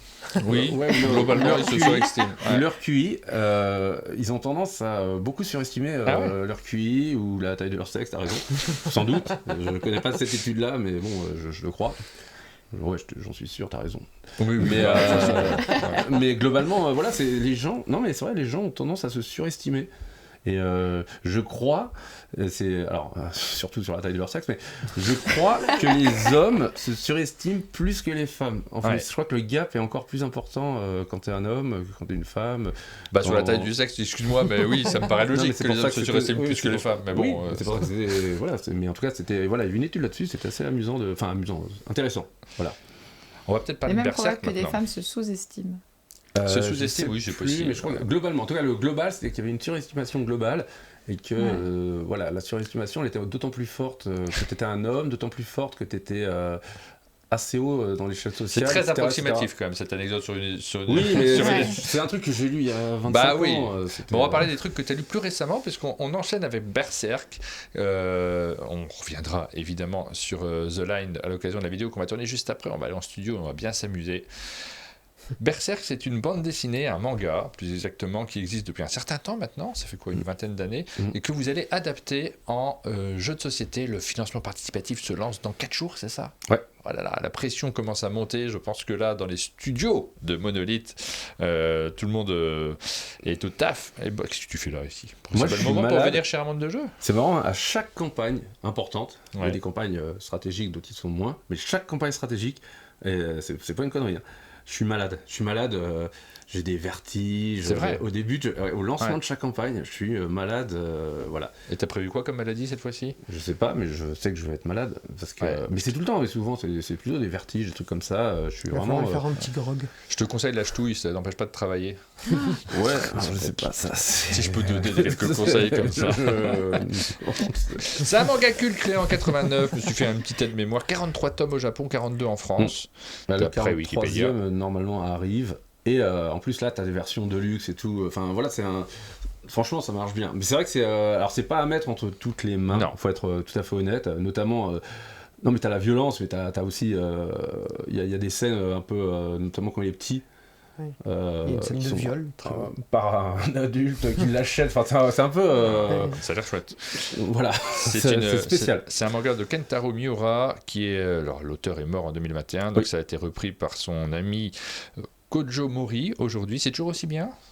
Le changement d'auteur, je peux pas. J'ai pas été jusque-là, moi. Je peux pas me prononcer parce que il y a des micro-polémiques sur, par exemple, est-ce que le 42 est mieux ou est moins bien ou pas, est-ce que ça change, mais parce que je pense que tu as aussi un attachement de toute façon à l'auteur qui fait que tu lis pas forcément la suite, c'est-à-dire ce qu'il n'a pas fait avec le même œil. Ouais.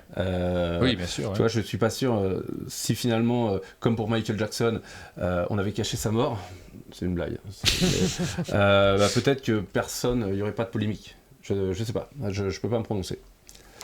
Berserk, c'est l'histoire de Guts, un mercenaire au passé tragique, et de sa rencontre avec Griffiths, un chef charismatique. Il mène la troupe du Faucon vers la gloire, c'est ça ? Et il y a des batailles héroïques, surnaturelles, il y a un destin tragique, je vous lis ce qui est écrit, parce que moi je ne l'ai pas encore lu, Berserk, en fait. Depuis le temps que je me dis, il faut que je le lise, je ne l'ai pas lu. Il y a un truc qui ne va pas être marqué là, mais qui est très très important, et ça, Miura lui-même le dit, c'est le personnage de Guts est très inspiré de Conan. Non, mais c'est important de le dire parce que voilà, nous, ça fait l'affiliation au de Conan.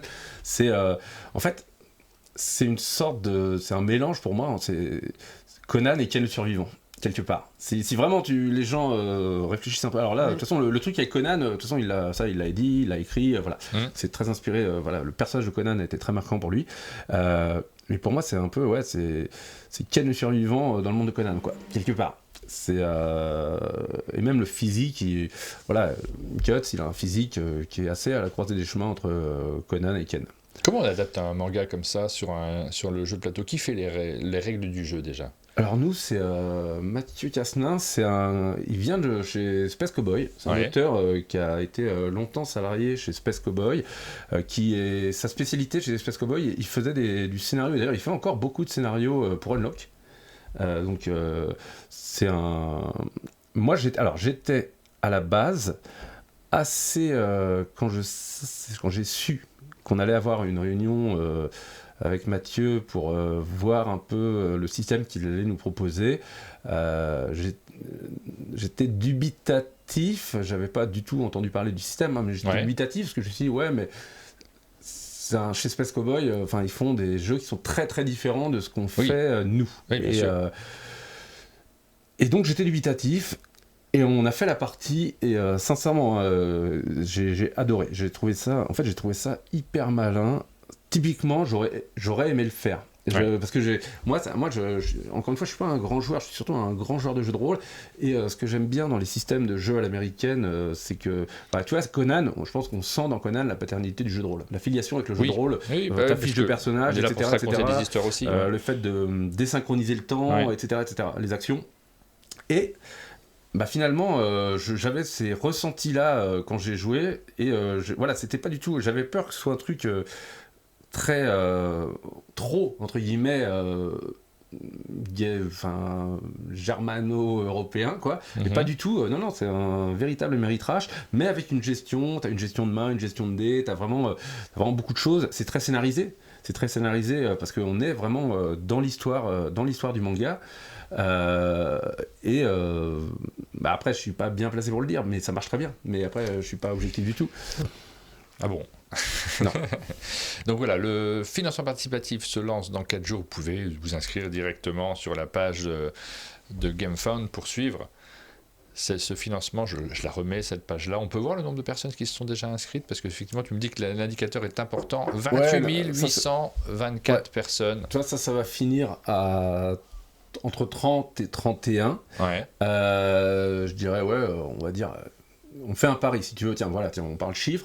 Moi, je te dis, au rythme où ça va... Je pense que ça va finir à 30... Moi, je te dis 30 825 personnes. 26 personnes. 30 826 personnes. Regarde, je suis... T'aurais dit... Ah mince, non, je suis rien. Faut que je me connecte. C'est bon. Bon, c'est bon. En fait, nous, maintenant, et ça, je pense... c'est pareil pour tous les éditeurs, ce qu'on regarde... c'est ce chiffre Et après, le plus dur, c'est estimer le taux de transformation. Et sur KS, par exemple, le taux de transformation, il est bien meilleur globalement que sur GameFound. Mais parce que je sais pas exactement pourquoi, mais parce que sur GameFound tu accumules beaucoup plus facilement de gens. Je pense que la plateforme met mieux en avant les projets, et c'est pour ça que c'est plus facile. Il y a vraiment cette habitude maintenant de gens de cliquer pour voir, et après ils voient et ça les intéresse, ça intéresse pas. Il y a au tout début en 2020, un mauvais taux de transformation, c'était 100%, un très bon, c'était 200%. C'est-à-dire que les gens qui suivaient, alors il y avait peut-être moins de personnes qui suivaient. Il y avait beaucoup moins de gens qui suivaient. Ouais. Là, la phase où on suit devient très importante. Voilà. À l'époque des Kickstarter, les premiers, en tout cas, tu suivais même pas, en fait. Tu ne pouvais pas suivre, en fait. Tu ne pouvais pas. Et donc, dans les premières années où l'outil a été mis en place, c'est vrai qu'on avait assez peu de suiveurs, et du coup, tu avais des taux de transfo vraiment très élevés. Et là, en ce moment, on est sur un mauvais taux, c'est 20, un très bon taux, c'est 30, pardon. Un très beau taux, enfin, tu vois, tu as un gap de 10 entre les deux. Alors, il y a quelques campagnes qui montent à 50, mais ça, c'est vraiment extrêmement, extrêmement rare aujourd'hui. Donc voilà, c'est intéressant. Moi, ça m'intéresse de voir quelle sera la transformation, parce on s'est refusé. D'habitude, les gens mettent un petit cadeau que tu as en plus si tu t'es inscrit avant. Ouais. Et ça, on s'y est refusé. Le clown triste. Donc, non mais voilà, exactement, le clown triste, parce que ça fausse la donnée. En fait, tu vois, c'est comme quand tu dis, regarde, j'ai plein de followers, mais forcément, oui, mais si tu me follow, tu gagnes ça. Ou, tu vois, il y a un concours, c'est comme faire plein de concours pour augmenter ses followers. D'ailleurs, je rappelle qu'il faut nous suivre pour pouvoir participer au tirage au sort qu'on fait à la fin d'émission. Mais non, mais tu vois, ça c'est exactement la même chose que pour... c'est comme une carte de fidélité dans un magasin. Oui, mais ça te fait des... Après, tu génères aussi... Toi, tu génères de la déception. Tu dis, putain, la vache, j'ai 20 000 inscrits, c'est génial. Ah oui, pour toi, oui. Et en fait, j'ai 4 000 pledgers à la fin. Tu vois, c'est parce que les mecs sont venus, ils ont... Parce que vous avez un modèle économique derrière, alors que nous, pas tellement. Ce qui fait que vous pouvez nous suivre, on ne sera pas déçus. C'est limite le but. Non, mais nous, ça change rien, parce que si les mecs, toi, ça nous génère, qu'un mec nous suive ou pas, derrière, ça génère rien. Il va pas voir plus nos publications, il va pas voir plus. Par contre, ça casse le thermomètre. Ah. Et quand ça casse le thermomètre, déjà, il y a du cuivre à l'intérieur. Mercure, pardon. Non, c'est fini depuis longtemps. Par contre, moi, je peux te donner la densité du mercure. C'est combien? 1 kilo de mercure? 1 kilo de pas 1 kilo de mercure, c'est débile. 1 litre de mercure, ça pèse combien? 7 kilos... 9 kg 8. Ah, t'es pas loin, mais non. J'en sais rien du tout. Non, c'est 13 kg 5, enfin presque 13 kg 6 exactement. Ouais, oui. Ah oui, c'est pas le kilo. Mais on parle de... Pardon. Donc Berserk, ça se lance dans 4 jours, c'est un projet qui est important pour vous, c'est votre gros projet de la fin de l'année. C'est le gros projet de l'année. Il y en avait déjà eu un financement participatif, oui, forcément, on en a parlé, on a fait une vidéo ensemble sur L5R, ça a plutôt bien marché. Moi je trouve que tu me dis c'est moins qu'avant, ces financements participatifs, mais c'est un vrai succès en fait, quand même, L5R. Oui, mais ce que tu vois, c'est... en gros, les paniers moyens ne cessent d'augmenter. Par contre, le nombre de pledgers ne cesse de baisser, et c'est pour ça, en fait, c'est juste pour ça que les paniers moyens augmentent, parce que peu à peu, il ne reste que les plus corps des plus corps. En fait, les gens qui vraiment, qui n'ont pas peur de mettre 250, 300 euros dans un jeu, et avant, c'est-à-dire ce qu'on voit beaucoup moins, par exemple, c'est des gens qui ne prennent que la boîte de base. Ouais. Ça, avant, on avait beaucoup. Et ça diluait, de toute façon, naturellement, mécaniquement, entre guillemets, ça diluait ton panier moyen. Ouais. Et ça, le paiement 10 fois ta somme totale, ça n'aide pas? Si, ça aide évidemment. Il y a aussi sur Kickstarter maintenant, mais c'est vrai que c'est un truc... Alors, je crois que sur Kickstarter, t'es limité à 3, je crois, mais là, je dis des conneries.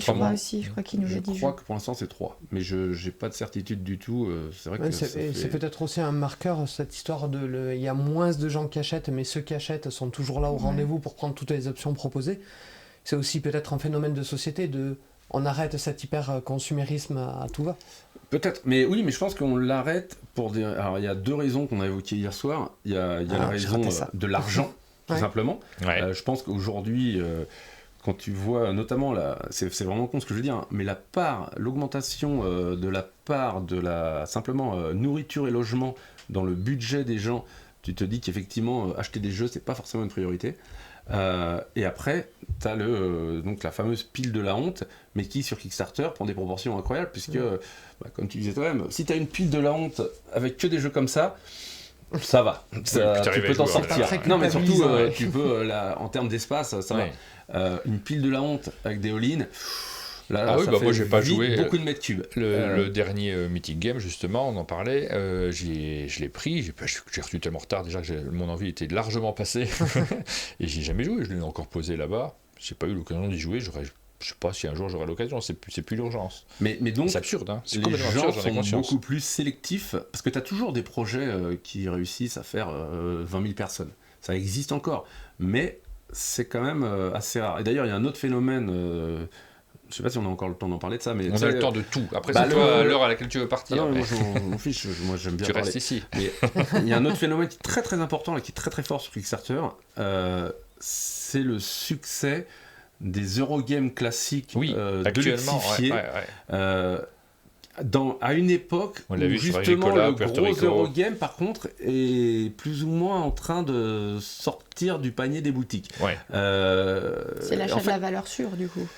C'est une valeur sûre de luxe. Quand tu vois, je sais pas, le Château de Bourgogne par exemple. Oui, mais ça c'est très bien vendu en magasin aussi. Oui, je sais. Mais aujourd'hui, c'est assez difficile de le vendre en magasin parce que par contre, tu vas vendre beaucoup plus de petits jeux et c'est beaucoup. Ça, je sais que ça c'est un gros regret. Je sais pour en avoir beaucoup discuté avec les boutiques, c'est qu'il y a beaucoup de boutiquiers qui vraiment aimerait pouvoir vendre du Château de Bourgogne, pouvoir vendre du... Là, je vois Brass, parce que ça s'est vendu aussi, Brass. Enfin, moi, je me souviens de la grosse époque Caylus, c'est là où j'ai rencontré Cyril et tout. Et je crois, de mémoire, ce que je disais, un Caylus, je crois que c'est 80 000 exemplaires.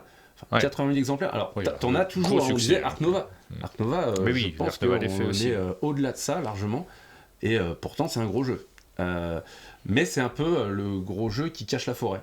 C'est des succès comme ça, il y en a une fois tous les 5 ans. Tous les 5 ans à peu près. Ce genre de sur cette typologie vraiment spécifique de jeu, je pense.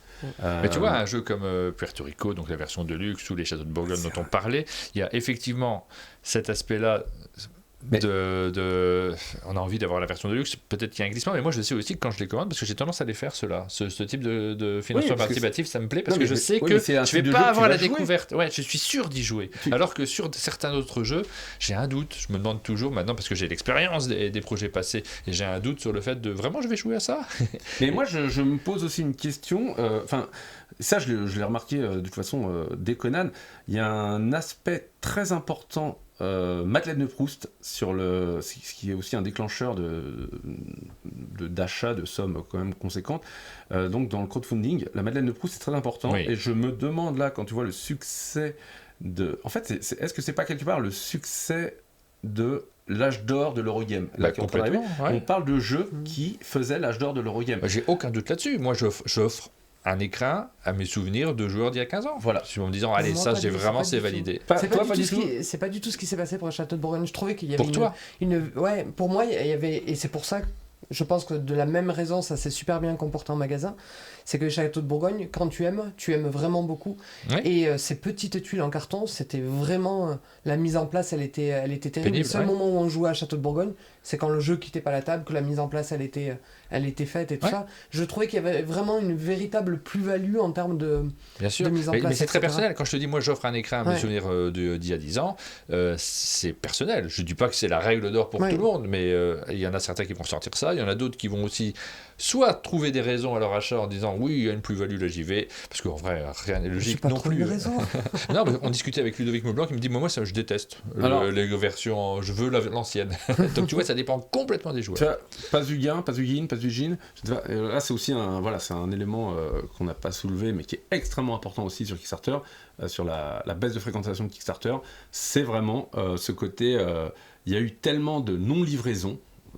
Sur les grosses affaires Cool Mini, Mythic Games, etc.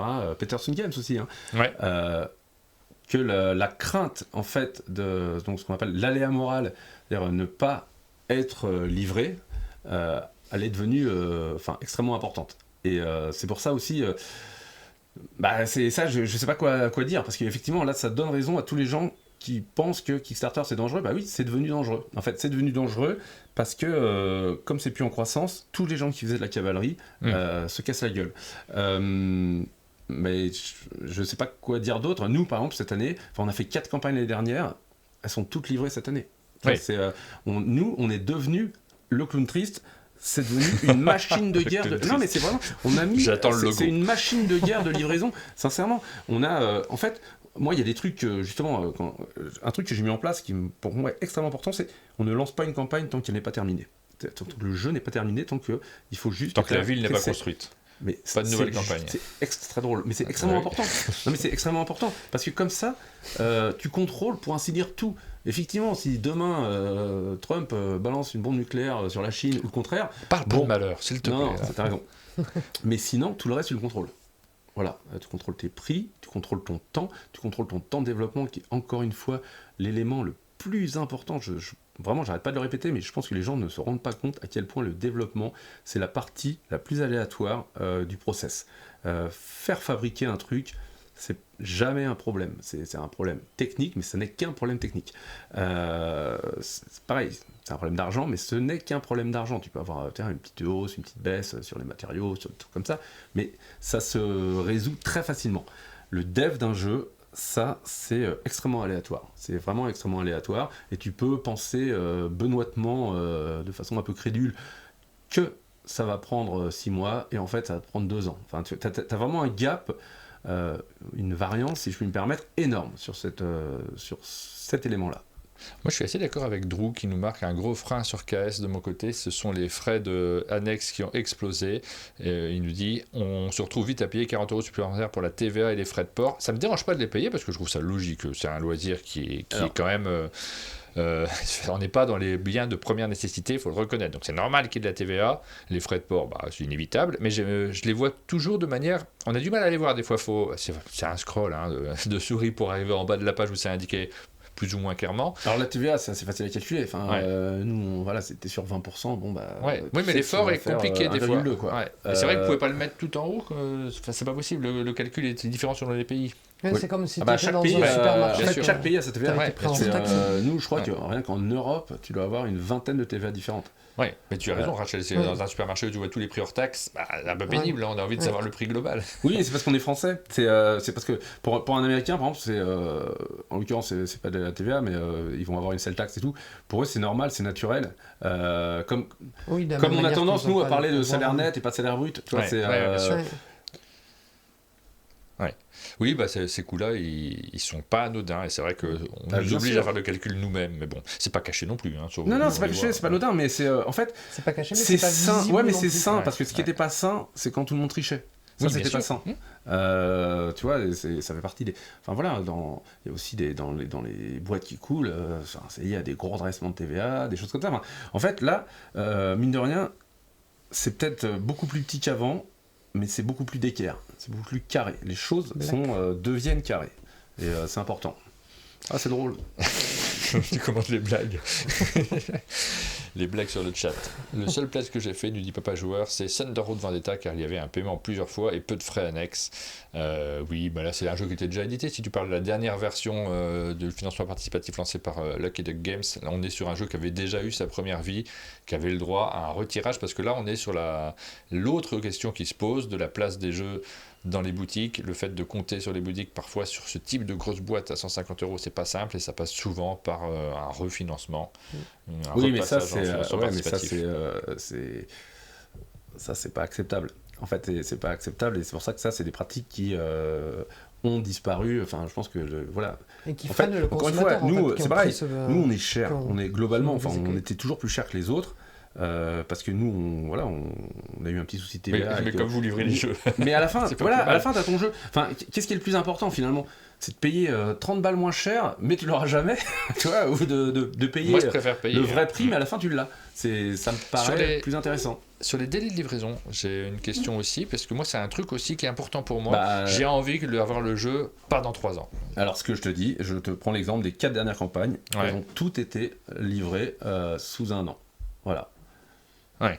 Aujourd'hui, ça c'est l'avantage d'avoir fini le produit avant aussi, c'est que tu contrôles ton temps. voilà, tu contrôles longtemps. La question, c'est quand est-ce que tu vas lancer par rapport au Nouvel An chinois. Toi, est-ce que tu vas peut-être allonger ton PM parce que de toute façon, ça sert à rien pendant le Nouvel An chinois, il va rien se passer, etc. Mais ça, tu le sais. Tu vois, l'histoire du Nouvel An chinois, par exemple, ça m'a fait rire. Enfin, ça m'a fait rire jaune pendant des années. Oh là. Non, mais pendant... Ah non, pas du tout. Ah, non, alors là, les blagues racistes, hein, non, super. Non, mais c'est pas du tout. J'ai vraiment pas fait attention. Mais parce que pendant des années, les éditeurs se cachaient derrière le Nouvel An chinois.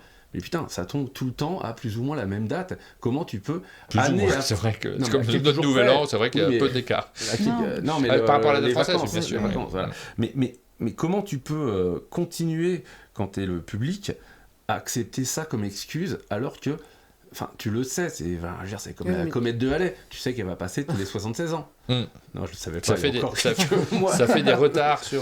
Mais oui, on ne la reverra pas, nous, la comète de Halley, je pense. Oui, mais ce que je veux dire, c'est que tu le sais. Tu le sais, donc ça ne peut pas être une excuse. Tu ne peux pas dire tous les ans, découvrir qu'il va y avoir un mois, il ne va rien se passer en Chine. C'est impossible. Enfin, ça n'a pas de sens. Et comment les gens peuvent être assez crédules pour l'accepter ? De lire, dans un update, désolé, il y a le Nouvel An chinois. Ah, c'est vrai que c'était complètement imprévu. Je m'y attendais pas. Tiens, on passe à l'année d'après. Enfin voilà, c'est des choses comme ça. Ce que tu es en train de dire quand même, ce qui est étrange, moi quand je vais sur ces plateformes de financement parce que je m'intéresse à un jeu, je vais pas m'amuser à aller faire l'historique du créateur pour voir s'il livre toutes ces choses-là. C'est un peu à nous de le faire. Je pense qu'il faut le faire. Je pense qu'il faut le faire. C'est hyper important. C'est comme si je vais en supermarché, je vais pas scanner mon... Oui, mais tu sais que ton produit, là, t'as aucun risque. Enfin, tu vois, j'ai envie d'avoir confiance dans le supermarché dans lequel je rentre. Oui, mais par contre, tu vas peut-être scanner sur telle ou telle appli, voir si ce que tu achètes en fait c'est de qualité ou si c'est blindé de mercure ou je ne sais quoi. Tu vois, c'est ça en fait. Tu le vois, les gens dans le supermarché qui scannent les trucs. C'est pas évident, mais tu as raison, Rachel, mais c'est un peu à nous, la presse en tout cas, d'aider pour le faire aussi, parce qu'on l'a pas toujours bien fait d'ailleurs sur les campagnes précédentes. Moi, notamment quand on a reçu Monolith sur les derniers jeux, mais à culpa, toi tu avais peut-être des signaux, mais pardon. Mythic Games sur les derniers jeux, ça va. Mais à culpa, je m'étais pas rendu compte moi en fait qu'il y avait des vrais risques. Toi, tu me disais que tu le voyais. Parce qu'il y a aussi des choses qu'on sait qu'on ne peut pas dire et ça c'est hyper frustrant. Moi, pendant des années, c'est hyper frustrant. Notamment sur l'histoire Cool Mini. Tu vois, j'avais fait, je t'en parlais, j'avais fait en juillet, pas là, mais celle d'avant, un pavé, vraiment un pavé, moi j'aime bien écrire des pavés, qui était là pour prévenir, attention, ça va secouer sévère, ne jetez pas le bébé avec l'eau du bain, quoi, sur les mauvaises pratiques. Et beaucoup de gens ont pensé que ça s'adressait en fait à Mythic Games, alors que pas du tout, ça s'adressait à Cool Mini. Mythic Games, c'était déjà rincé. Mais nous, on savait déjà, parce que voilà, les IP étaient déjà proposés, on savait déjà que ça allait tomber. Mais sauf que tu ne peux pas le dire, parce que tu es concurrent. Donc si tu le dis, tu peux te taper très facilement. Cool Mini était déjà dans la difficulté. Cool Mini, il peut même te dire, mais parce que, voilà, ils ont lancé telle rumeur, on s'est cassé la gueule, ça a été autoréalisateur. Et donc, à un moment, il faut aussi que le public se dise, attends, cet éditeur-là, il y a 3 ans, il y avait déjà un profit warning de la part de la bourse de Hong Kong. Qu'est-ce qui s'est passé depuis ? Il y a 16 projets non livrés. Oui, ça fait beaucoup, ouais. Est-ce qu'il n'y aurait pas un problème, justement, de cavalerie ? Et voilà. Et après, tu fais le raisonnement toi-même. Mais c'est hyper frustrant quand tu sais ce qui se passe derrière le rideau. Tu le sais, tu connais les acteurs, tu connais les usines, tu connais les dettes auprès de chaque fabricant, etc. Mais tu peux pas le dire, parce que sinon, tu tombes sous le coup de la loi. Voilà, parce que tu es un mauvais concurrent. Et donc, voilà, il faut à tout prix que les gens se renseignent un peu. Enfin, voilà, c'est pas évident, quoi. Et CBGK, il nous dit il y a des influenceurs qui ont participé jusqu'au bout en toute connaissance de cause. Évidemment, c'est un problème. Après, c'est pas des influenceurs l'origine du problème. C'est quand même à la base les éditeurs qui ont planté les trucs, parce que voilà, faut pas inverser les responsabilités non plus. C'est effectivement un problème. On a une responsabilité tous quand on s'intéresse et quand on partage la bonne parole. Tu décortiques pas le livre comptable. C'est pas si simple, mais oui, c'est vrai. Donc voilà, il faut à un moment, il y a des faits, quoi. Il y a des faits. Il faut montrer, justement, c'est important aussi que tu montres que tu livres que tu peux livrer, que tu connais tes process, que tu discutes tout, tu discutes avec l'usine, tu discutes avec les prix, sur les prix, tu discutes tout, enfin tu sais exactement où t'en es, et t'es plus dans cette période que nous on a connue avec Conan, où tu lances une campagne, tu ne sais même pas combien ça va te coûter à la fin. T'en as mais absolument aucune idée. Oui, parce vous que avez connu aussi au début, forcément. Moi c'est, pour être extrêmement clair, à l'époque de Conan, donc si on est en 2015, si au lieu de faire les 3,3 millions là, on avait fait même 2 millions, on serait mort. Ah on serait mort. Et vous le saviez pas. Et on le savait pas. Ouais. Et donc voilà, c'est en fait, nous, là je donne beaucoup de leçons, mais on est là que parce qu'on a eu la chance d'avoir un succès colossal. Mais nous, à 2 millions, le projet, allez, on va dire à 1,5 million, le projet, il n'aurait pas été rentable finalement. Tellement on avait offert de stretch goal. Enfin, dans Conan, il faut se rendre compte que la moitié du matériel, pour ainsi dire, c'est du stretch goal. Ça a été donné. C'était techniquement, ça tient pas la route en fait. Enfin, oui, ça m'a toujours surpris. J'ai jamais compris ce système. Ça marche pas. Ouais. C'est pas dur, ça marche pas. Voilà, c'est. Et même au-delà, moi j'aime pas trop en fait avoir trop de choses que je sais pas comment je vais m'en servir parce que c'est du stretch goal, donc c'est pas indispensable pour jouer. Ouais, je pense que globalement les gens aiment bien, mais c'est hyper casse-gueule. Il faut faire extrêmement attention. Enfin, je me souviens, je pense qu'une des erreurs fondamentales de Léo, ça a été de l'auberge. L'auberge, alors ça remonte vraiment à longtemps, hein, mais c'est quand a été donnée l'auberge dans Jeanne d'Arc.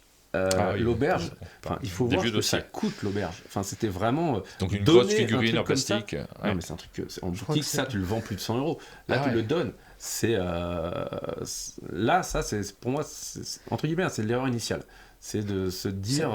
J'ai un souvenir avec Jeanne d'Arc, j'étais là quand quelqu'un a reçu son financement de Jeanne d'Arc et il les a posées les boîtes les unes sur les autres et il en a fait une pile, elle était immense. Ouais. Les boîtes les unes sur les autres, elles faisaient 2 mètres. C'est impressionnant. Oui, mais en réalité, ça ne peut pas être rentable. En fait, c'est ça le problème, c'est que ça ne peut pas être rentable parce que là, on est sur des matériaux et du matériel, c'est absolument exceptionnel. Hein. Enfin, Jeanne d'Arc, en termes de production, etc., même 10 ans après, ça reste exceptionnel. Mais par contre, le prix de cette exceptionnalité, c'est que c'est absolument pas rentable. Ouais. Et si tu rajoutes à ça le temps, disons, 2 ans de développement, bah alors là, c'est plus du tout rentable. C'est là que tu commences à cavaler, en fait. T'as pas, et ça te met dans une spirale où t'as pas le choix. T'as plus le choix. Et donc, il faut à tout prix éviter ce truc-là. Et voilà. On a Al qui nous demande sur non, est-ce que même un monde de jeu est victime de non-paiement de commandes vidéo et à quelle hauteur? C'est assez marginal hein, quand même dans le monde du jeu, relativement. Alors, il y a eu des cas de figure. On doit être, je sais pas, 10-15 000 € au total depuis le lancement de la chaîne qui n'ont pas été payés. Mais c'est des. Mais par qui? Je rigole, il y a des cas de figure, mais c'est des cas de figure qu'il faut accepter dans une entreprise dans la mesure où tu prends des risques. Des fois, tu connais le risque. Tu dis, ah bah là, il y a un risque. Est-ce que je veux le faire? Oui, je veux le faire parce que ça peut aussi aider l'éditeur, justement. Et des fois, ça marche. Et tu es tellement ravi de l'avoir fait, tu sais. Même quand l'éditeur a du retard de paiement, on a eu quelques cas de figure. On va pas dire des noms, mais en fait, j'en suis fier de cela. C'est-à-dire que de gens qui ont mis un petit moment. Avec parce que c'était avec beaucoup d'honnêteté en disant, c'est compliqué. Ça, en ce moment, est-ce que je peux attendre un petit peu dans la prise de risque que tu prends. Ouais. La personne qui est honnête dès le départ. Et là, des éditeurs qui vont mieux, et c'est cool. Et j'étais content d'être là parce que tu peux pas ne pas faire de com quand c'est un peu compliqué. Bien sûr. Je suis fier de ça. Et puis il y en a d'autres qui n'ont pas payé, et puis voilà, ça arrive. C'est pas dramatique. Par contre, ce qui est très énervant, c'est pas ceux qui payent pas parce que ça fait partie de ta prise de risque, c'est ceux qui payent tard, qui mettent un temps dingue à te payer. Et nous, on a avancé les sommes, mais ça, c'était autre chose. On a toujours entre 15 et 20 000 €. C'est énorme hein, pour nous parce que ça représente des mois de salaire qui attendent. Ben, mais justement, en parlant d'honnêteté, après vraiment j'arrête. Tu vois, on a beaucoup critiqué les éditeurs qui dépassent leur seuil de beaucoup et qui ferment leur campagne avant la fin de la campagne parce que en fait c'est pas rentable. Et moi, pour moi, ces mecs-là, c'est vraiment honnête. C'est de dire, de toute façon, je ne pourrais pas vous livrer avec cette somme, donc je me refuse à prendre l'argent. Ouais. Et voilà, et ça c'est honnête. Et donc à chaque fois ces mecs-là ils se font démonter. Ouais, mais vous avez. En fait, ils se font démonter par des gens qui pensent que le seuil de financement là, il veut dire quelque chose. Il ne veut absolument rien dire ce seuil de financement. Nous, on s'est déjà amusé à mettre un seuil de financement d'une boîte sur Claustro. Enfin, ça ne veut rien dire. Tu peux mettre ce que tu veux, ça n'a aucune incidence. En fait, ce seuil, c'est le seuil à partir de lequel tu vas commencer à donner des stretch goals. C'est la seule chose que veut dire ce seuil. Donc, un éditeur qui a fait 4-5 fois son seuil et qui ferme la campagne, moi je dis bravo. Enfin, vraiment, je dis bravo parce que, entre guillemets, t'as les couilles de ne pas prendre l'argent alors que ça peut être hyper tentant. Là, tu te dis, oh putain, il y a quasiment 1 million, allez, on verra bien comment se passe le PM. Non, les mecs sont assez carrés pour se dire, le million, je le laisse, je vais pas commencer à gambler sur le PM, et je reste droit. Et en plus, par contre, je vais me faire démonter par toute la commune. Et pourquoi à ce moment-là ne pas mettre un véritable seuil? Parce que tu vends pas, parce que sinon alors faut accepter qu'il n'y ait pas de stretch goal. Parce que si tu mets un vrai seuil sur une campagne, tu vois, sur une campagne, je sais plus si je regarde, enfin t'as des campagnes où le vrai seuil ça va être 1 million par exemple. Ouais. Et si 1 million. Oui, ça crée du stretch chez les gens. Ton stretch goal il va arriver au bout de 3 semaines. Et donc, mais tu sais que tu perds pas ton argent puisque. Non, mais tu vas créer mais tu vas créer de la déception parce que c'est pas l'attente des joueurs. Du fait de pas y aller en disant de toute façon ça n'existera jamais donc je vais pas le faire. C'est bête, mais ouais. Alors, on continue, on a parlé de plein de choses, mais on va terminer cette émission quand même, ça me paraît important. 2 choses qui nous restent à faire, c'est le tirage au sort de la tombola, évidemment, et la minute culturelle. Est-ce que tu as une minute culturelle, un livre, un film, une série, une recette de cuisine à nous partager? Alors, tu vois, Fred, comme je te disais, j'ai failli te demander de pas la faire, cette question. Mais parce que je sais, mais parce que je m'aperçois, j'ai réfléchi longtemps, malheureusement, non. En fait, entre les tournées, tu vois, sur les 18 derniers mois, j'ai fait les tournées Bounty Hunter, j'ai fait la tournée Tower Up, j'ai fait la tournée The Line, je suis sur les campagnes. Et en fait, je m'aperçois, c'est horrible, parce que je veux dire, c'est pas pour. Mais je n'ai absolument plus de vie. C'est vrai. Je connais ça. Moi, depuis début septembre, moi non plus. Là, je me dis, mais quand est-ce que je me suis posé pour lire un livre, lire une BD, je n'ai plus de vie, aller au ciné, je passe mon temps mais c'est en plus même à conduire, c'en est même je devrais pas dire ça, mais même par exemple hier je faisais de la relecture de fichiers en conduisant, tu vois, tu devrais pas dire ça. Non, tu devrais pas le faire. Tu devrais pas faire ça. Non, je devrais pas faire ça, mais je le ferai plus. Mais c'était il y a un moment, tu as aussi une emprise du taf. Là, on parlait de charge mentale hier aussi. Mais c'est vrai que. Parce que tu as envie que ça marche, ouais. Oui, mais du coup, je m'aperçois que. Donc, je ne peux pas répondre à cette question parce que, malheureusement, on va dire, sur les 2 dernières années, je n'ai absolument je n'ai rien fait d'autre que tu as fait. Voilà. C'est extrêmement simple, donc je peux pas. Et tu as voulu garder la rubrique pour nous dire ça, et c'est chouette aussi. Non, parce que c'est intéressant. En fait, je veux dire, je vais pas esquiver cette question. C'est débile d'esquiver cette question, mais j'arrive pas. Je peux pas dire, tiens, il y a un truc qui m'a marqué, qui m'a plu dans ces 2 dernières années. Non, c'est en ce moment. Non, parce que ça me pose aussi des questions sur. Waouh, faut peut-être un peu lâcher un peu le truc, quoi. Enfin, faut le viser. Après, il y a des périodes où moi, sur septembre, j'aurais pas du tout le temps. Du coup, je partage pas de BD ni rien. Ça me frustre énormément. Je les achète quand même parce que quand j'ai pas le temps, je me dis au moins j'ai le plaisir d'acheter des BD. C'est bizarre. C'est ta pile de la honte. Non, alors pas de la honte. La pile de.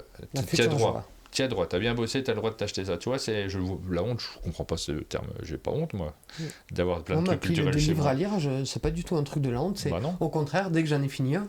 C'est mon petit supermarché personnel. Ça m'arrive de retrouver une BD que j'ai achetée il y a des plombs comme ça, que j'ai oublié, que j'ai jamais lu. Je me dis, chouette, je l'ai pas lu, c'est super. Non, c'est pas de la honte. Merci à ceux qui nous soutiennent et qui nous permettent d'acheter des trucs qu'on va pas lire. Non. Émeraude Aurélienne qui nous a soutenus. Alors c'était hier, c'était après l'émission, mais je la remercie aujourd'hui. Et là, à l'instant, Macrier qui nous a fait un petit don directement. Via l'application, on va procéder au tirage au sort. Vous aviez la possibilité. Achetez vos tickets de tombola, dépêchez-vous parce que là, on va le faire tout de suite, le tirage au sort. Donc, j'espère que vous l'avez fait à l'avance. Donc, vous vous êtes connecté sur notre plateforme. Je remontre un peu à quoi ça ressemble pour ceux qui ne le connaissent pas encore. On est le vendredi, donc c'est le vendredi qu'on fait le tirage au sort. Vous avez la possibilité, en vous connectant sur la plateforme, elle ressemble à ça, de participer à toutes les émissions. Vous voyez, on a fait un petit bandeau qui tourne. On va proposer aussi à ceux que ça intéresse de participer à ce genre de choses. C'est des bandeaux qui nous permettent aussi d'avoir notre actualité. Ça va changer là après cette émission. Vous avez les différentes rubriques, donc vous avez eu le temps de voter. Moi, j'ai voté pour tout, donc j'ai pas de truc en cours, mais vous avez eu le temps de voter pour les différents jeux qu'on vous a présentés, pour avoir aussi des statistiques qui sont très utiles, qui nous informent énormément. On commence à tirer des informations qu'on partage avec vous. Vous l'avez vu hier soir, on a posté le bilan du jeu le plus attendu parmi les sorties de cette semaine, par exemple. C'était où? C'était là. C'était Tech Time qui arrive en tête devant les derniers droïdes et les droïdes d'Edora. Cette information. Je trouve ça magnifique, la couve des derniers droïdes. Ouais. Pour moi, c'est une BD. La couve, c'est j'adore la Annette couve. Singh qui a fait les illustrations et c'est magnifique comme toujours sur ces illustrations. Et puis donc quand vous allez dans la rubrique boutique, hop, vous avez la possibilité d'acheter des tickets de tombola avec les personnalités qui sont venues au chalet. Vous pouvez avoir, alors pour l'instant il y en a une vingtaine, mais je vais en rajouter là cette semaine et peut-être vous aurez un ticket Fred Henry qui va vous soutenir pendant l'émission. Combien j'ai de patates? 18 seulement, je peux pas en acheter. Je peux pas acheter de ticket de tombola, j'ai que 18 patates. Mince. Pas très doué, j'aurais dû prévoir le coup et je vais pas faire la manip pour tricher maintenant. Par contre, je peux regarder ceux que j'ai déjà achetés et ceux qui vont me soutenir pour cette tombola. Par exemple, là, j'ai une patate jube on les gratte, tu sais. Tu découvres la personnalité qui te suit et sachez qu'il y a des rares. Peut-être que le ticket Fred Henry, on le fera en rare. Difficile à obtenir. Avec des paillettes. Il y en a qui ont obtenu le ticket rare. Avec des stretch goals. Je te mettrai un stretch goal sur ton ticket de tombola. Merci à tous ceux qui nous soutiennent. Et là, c'est le moment du tirage au sort. Donc, on va ouvrir le menu spécifique. Et bon, il est où? Je crois que c'est... Je sais plus où c'est. Tac. C'est pas là? Ah, bof, crac. Il faut juste que je le retrouve parce que... Ah voilà, tout simplement. Je sentais bien qu'il y avait quelqu'un qui me grattait. Alors, je vais recharger, tous les tickets de tombola. J'appuie sur les différents boutons que m'a préparé Johan. Comment? Il fait des gros boutons, il les a grossis, tout ça pour pas que je me trompe. Hein. C'est bien. Et pour les faire dans l'ordre avec le petit numéro. Je vais donner un ticket à tous ceux qui nous soutiennent Oui. sur Twitch directement. Donc vous avez la possibilité de gagner des tickets en plus. Hop, vous les avez obtenus, ils sont déjà disponibles, même si vous ne les avez pas grattés, ils vont servir pendant ce tirage au sort. On lance l'animation, on va voir tous les tickets de tout le monde qui s'affichent. Et là, c'est le moment où ça lag. Ouais, c'est le moment où ça marche pas surtout là. Qu'est-ce que j'ai fait un truc qu'il faut pas. Ouais. Je sais pas, il n'y a pas. T'as appuyé sur 4 ? Impossible. C'est marqué quoi en bas de l'écran, Aline? Impossible de charger les tickets. Ce navigateur doit être connecté à une page admin. C'est parce que ça s'est déconnecté pendant le cours de l'émission. Donc on va refaire ça. Je vais refaire le truc, c'est pour ça. Bah oui, j'ai lancé la connexion au début de l'émission, mais ça s'est déconnecté pendant le temps. Hop, autorisé.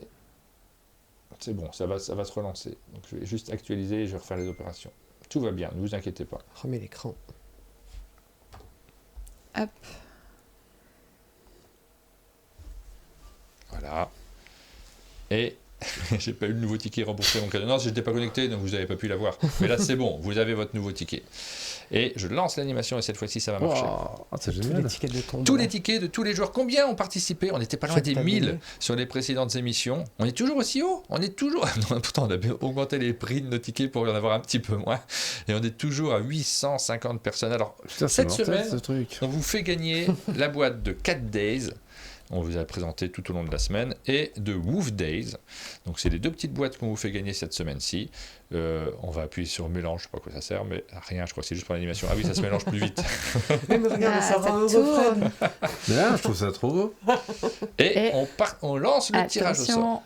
Hop, tirage au sort. Le premier vainqueur, c'est Zaitan, avec le ticket 500, Attends, mais tu... Attends, non. 518. Alors, moi, je te fais un ticket... je te fais un all-in berserk. Alors pour la semaine prochaine peut-être. Oui, si pour tu la veux semaine bien. prochaine. Pour la semaine prochaine, parce qu'il faut laisser Ouais. le temps aux gens de Oh là prendre là des là tickets là. tombola. C'est énorme, un all-in berserk. Ah ouais, mais... non, mais c'est marrant, ce truc-là. Pour vendre... pour Ouais, j'ai vendre- jamais vu. Tu vois que tu n'es pas un clown triste. Bah non, c'est pas triste. Un all-in berserk, c'est énorme. Enfin, Non, franchement... mais... c'est génial. Non, mais je connaissais pas. Je trouve C'est ça le moment génial. de rappeler que les gens peuvent C'est trop nous marrant. soutenir et Oui. acheter des patates. Les et gens Exactement. disent que prendre plein t'es de un tickets. ouf. Ouais, c'est complètement fou. Donc Zaitan a gagné avec le ticket 518 un Woof Days. C'est pas un all-in berserk, je suis désolé, mais c'est... Deuxième qui remporte le 4 Days. Attention, c'est parti, tirage au sort. Tap, tap, tap, tap, tap, tap, tap, tap. Et c'est Jérôme. Alors c'était Florian de Gros Games, le premier ticket qui le faisait gagner. C'est Jérôme qui fait gagner Pinou 95, la deuxième boîte de 4 Days. Ça, c'est pour cette semaine. Est-ce qu'on ferait pas gagner 100 patates à quelqu'un? Et les 100 patates, c'est l'équivalent de 5 tickets de tombola pour gagner le all-in berserk. Allez. Allez, Si, 100 c'est bien. patates, c'est moi qui 100 offre. 100 patates. 100 C'est- patates. C'est parti, quel est le troisième vainqueur? C'est Grabouillon, et c'est Johan qui vient de me glisser l'idée, fait gagner 100 patates.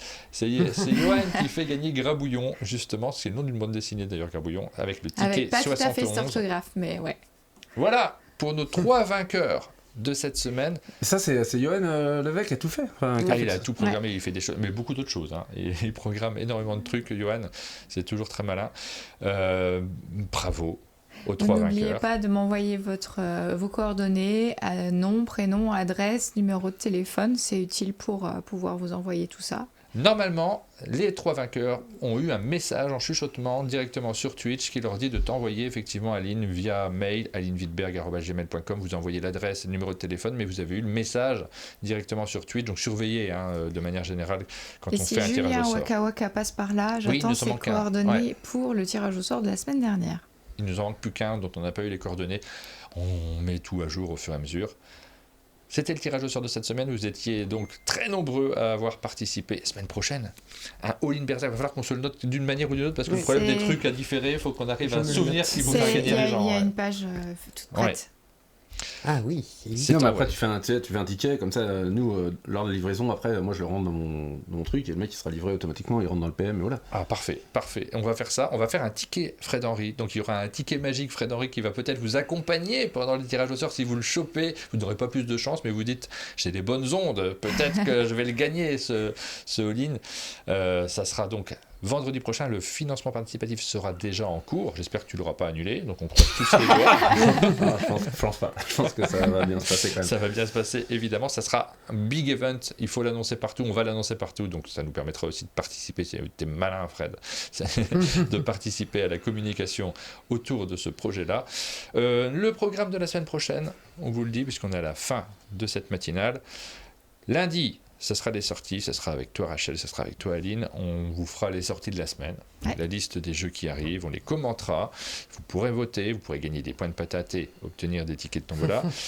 Mardi, nous serons avec Yellow, on parlera notamment de Petits Soldats et d'autres jeux également, tout le line-up Yellow, il y a plein de choses. La semaine était passionnante, je l'ai lu sur le chat, c'est vrai qu'on a eu des invités exceptionnels, ce sera encore le cas de la semaine prochaine. Mercredi, on sera avec Debo pour de Tiki Edition. Elle sera de l'autre côté parce qu'elle est là tous les matins quasiment et cette fois elle sera avec nous. Ouais. On aura également l'occasion de reparler notamment des nouvelles sorties de Tiki Edition. Jeudi, ça sera avec Pénélope. Vendredi, on attend des nouvelles de Lab 4 Game pour savoir qui sera présent. Mais normalement, il y a du Seven Wonders Dice de prévu. Grosse semaine encore la semaine prochaine, on va pas beaucoup dormir. Mais ça va être génial. Très intense. Je ne t'ai pas lancé sur 2026. On va terminer par ça. Est-ce que vous avez un planning, des projets, des choses 2026, nous, le plus gros projet, c'est en fin d'année, c'est Hybride. Hybride, c'est... mais alors ça va être long, parce que c'est la récupération de toute l'IP, confrontation, enfin ça c'est toute une histoire, tout ce qu'on a récupéré en fait de Rackham. Alors on a à nouveau du Conan RPG, du Conan jeu de plateau, peut-être, on va voir, peut-être du Batman aussi. Ça va être une année plus tranquille, parce que justement, nous on est sur... Il faut à peu près 18 mois, voilà, on est sur 18 mois par projet en gros, hein, donc on a une année sur deux, donc normalement ça devrait être un peu plus calme l'année prochaine, et c'est 2027 qui sera à nouveau une très grosse année. Parce que 2027, on aura livré de toute façon déjà Berserk, il y aura peut-être de la suite sur Berserk, un truc sur... c'est marrant, parce que Conan, tu vois, ça fait plus de 10 ans maintenant, on approche de la 11e année, et ça reste, nous, notre communauté la plus puissante, la plus installée, la plus forte. Nous, on a toujours 3000 personnes qui ont tout, qui font tout. Tu vois, et ça, tu vois, Conan, moi, ça, c'est ma petite fierté, parce que même s'il y a eu pas mal de débats au lancement, parce que c'est vrai que moi, j'avais fait une grosse erreur sur les règles, que j'avais écrites, étaient lacunaires, elles n'étaient pas... Ensuite, c'est Adnan chez nous qui a tout refait. La V2 est beaucoup plus solide en termes d'explication que moi, ce que j'avais écrit. Bon, j'avais même pas mis le matériel. Tu vois, j'avais même pas mis la liste du matériel. C'était long comme lacune. Oui, ça fait surtout sur un truc comme ça. Voilà, t'as envie de scroller le matériel. Mais tu vois, 11 ans après, ça reste, et ça c'est vraiment ma fierté, ça reste notre jeu le plus joué. Donc ça, je suis assez content. Donc, il va se passer plein de trucs en 2026, mais on l'a compris, en 2027 aussi, les gens suivent ce qui se passe, effectivement, vous attendez, on aura l'occasion, j'espère, de te recevoir de nouveau au chalet pour parler de tous ces projets-là, parce que c'est toujours un plaisir de te recevoir. On va terminer avec notre... Je sais pas si les gens se rendent compte à quel point ta tête change quand tu vas dire une connerie. Mais je le fais exprès, c'est pour que tu comprennes. C'est un tel. C'est pour que tu comprennes, Aline. Non, mais les yeux fermés, je te comprends, Marc.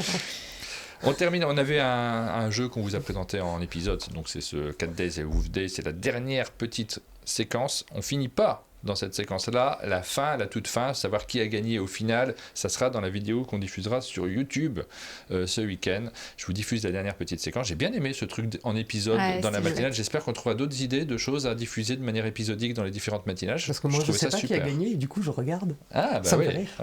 Allez, 5e séquence pour terminer et nous on vous donne rendez-vous très bientôt pour de nouvelles vidéos. À bientôt. À bientôt. 5e jour de notre semaine spéciale 4 Days et Wolf Days. Et aujourd'hui, Aline, nous allons faire un Wolf Days. Eh oui. Puisqu'on va jouer avec les petites cartes chiens. Ce sont des jeux qui sont signés par Gareth Edwards, illustrés par Pauline Détras et publiés par Banquise en partenariat avec qui nous réalisons cette semaine spéciale. Moi, je vais retirer une carte. À toi. Je pose mon collet le samedi. Ouh. Parce que j'avais le choix entre jeudi, vendredi et samedi et ça me paraît très bien. Moi, je vais tirer une carte.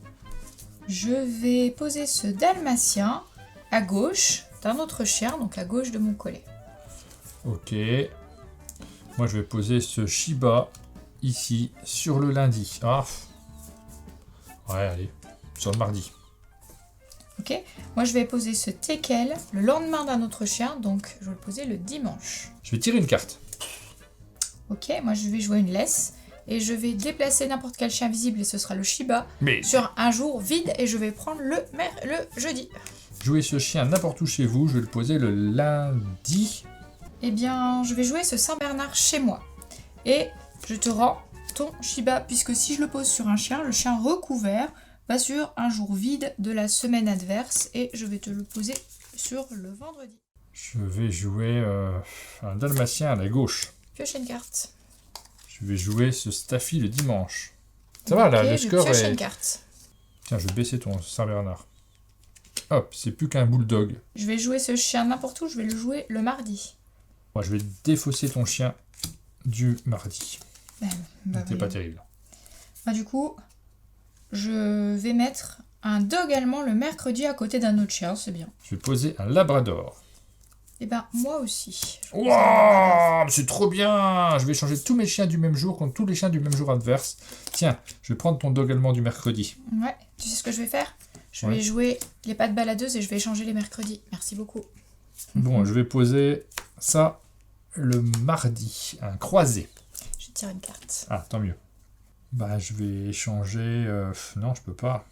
Si, allez, j'échange les cartes du vendredi. Ça contre ça.